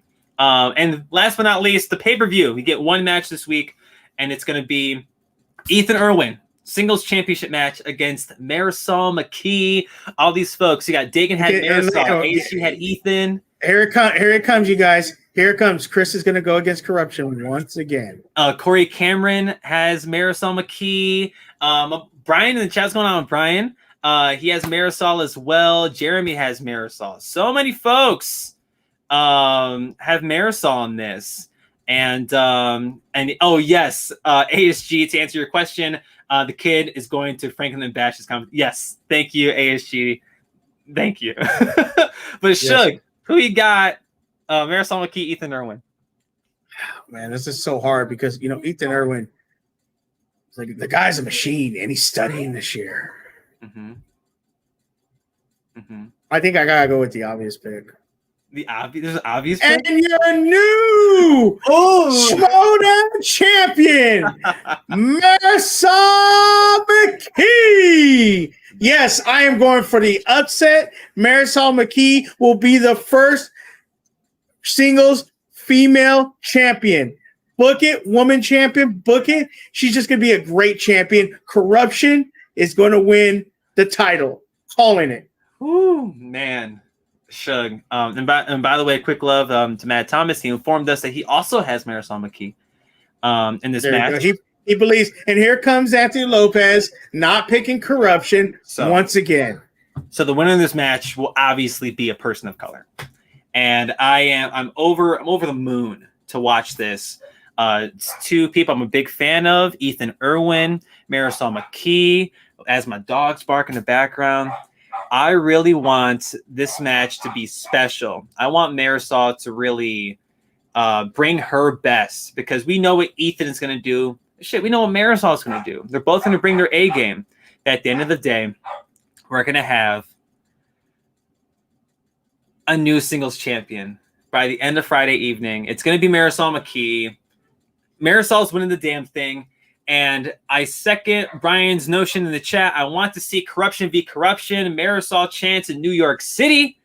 I want to see that. She's going to take Ethan to court and do some work, do the damage. Big shout out to Marisol McKee, friend of the program. She's going to take the belt this upcoming Friday at the pay-per-view. You already know, y'all. Y'all already know. OMG, Chris picked corruption twice. Corruption, big love. Shout out. I know I wasn't here that week when y'all talked about Don Japani Kalinowski. That's my favorite match of this year. Just putting that out there right now. But again, I know we got to show up a couple times already, but we will for sure this time. Thank y'all so much for everybody in the chat who gave their predictions. Big love to Leo Logan, who reminded us to do predictions this week. And big love to Shug.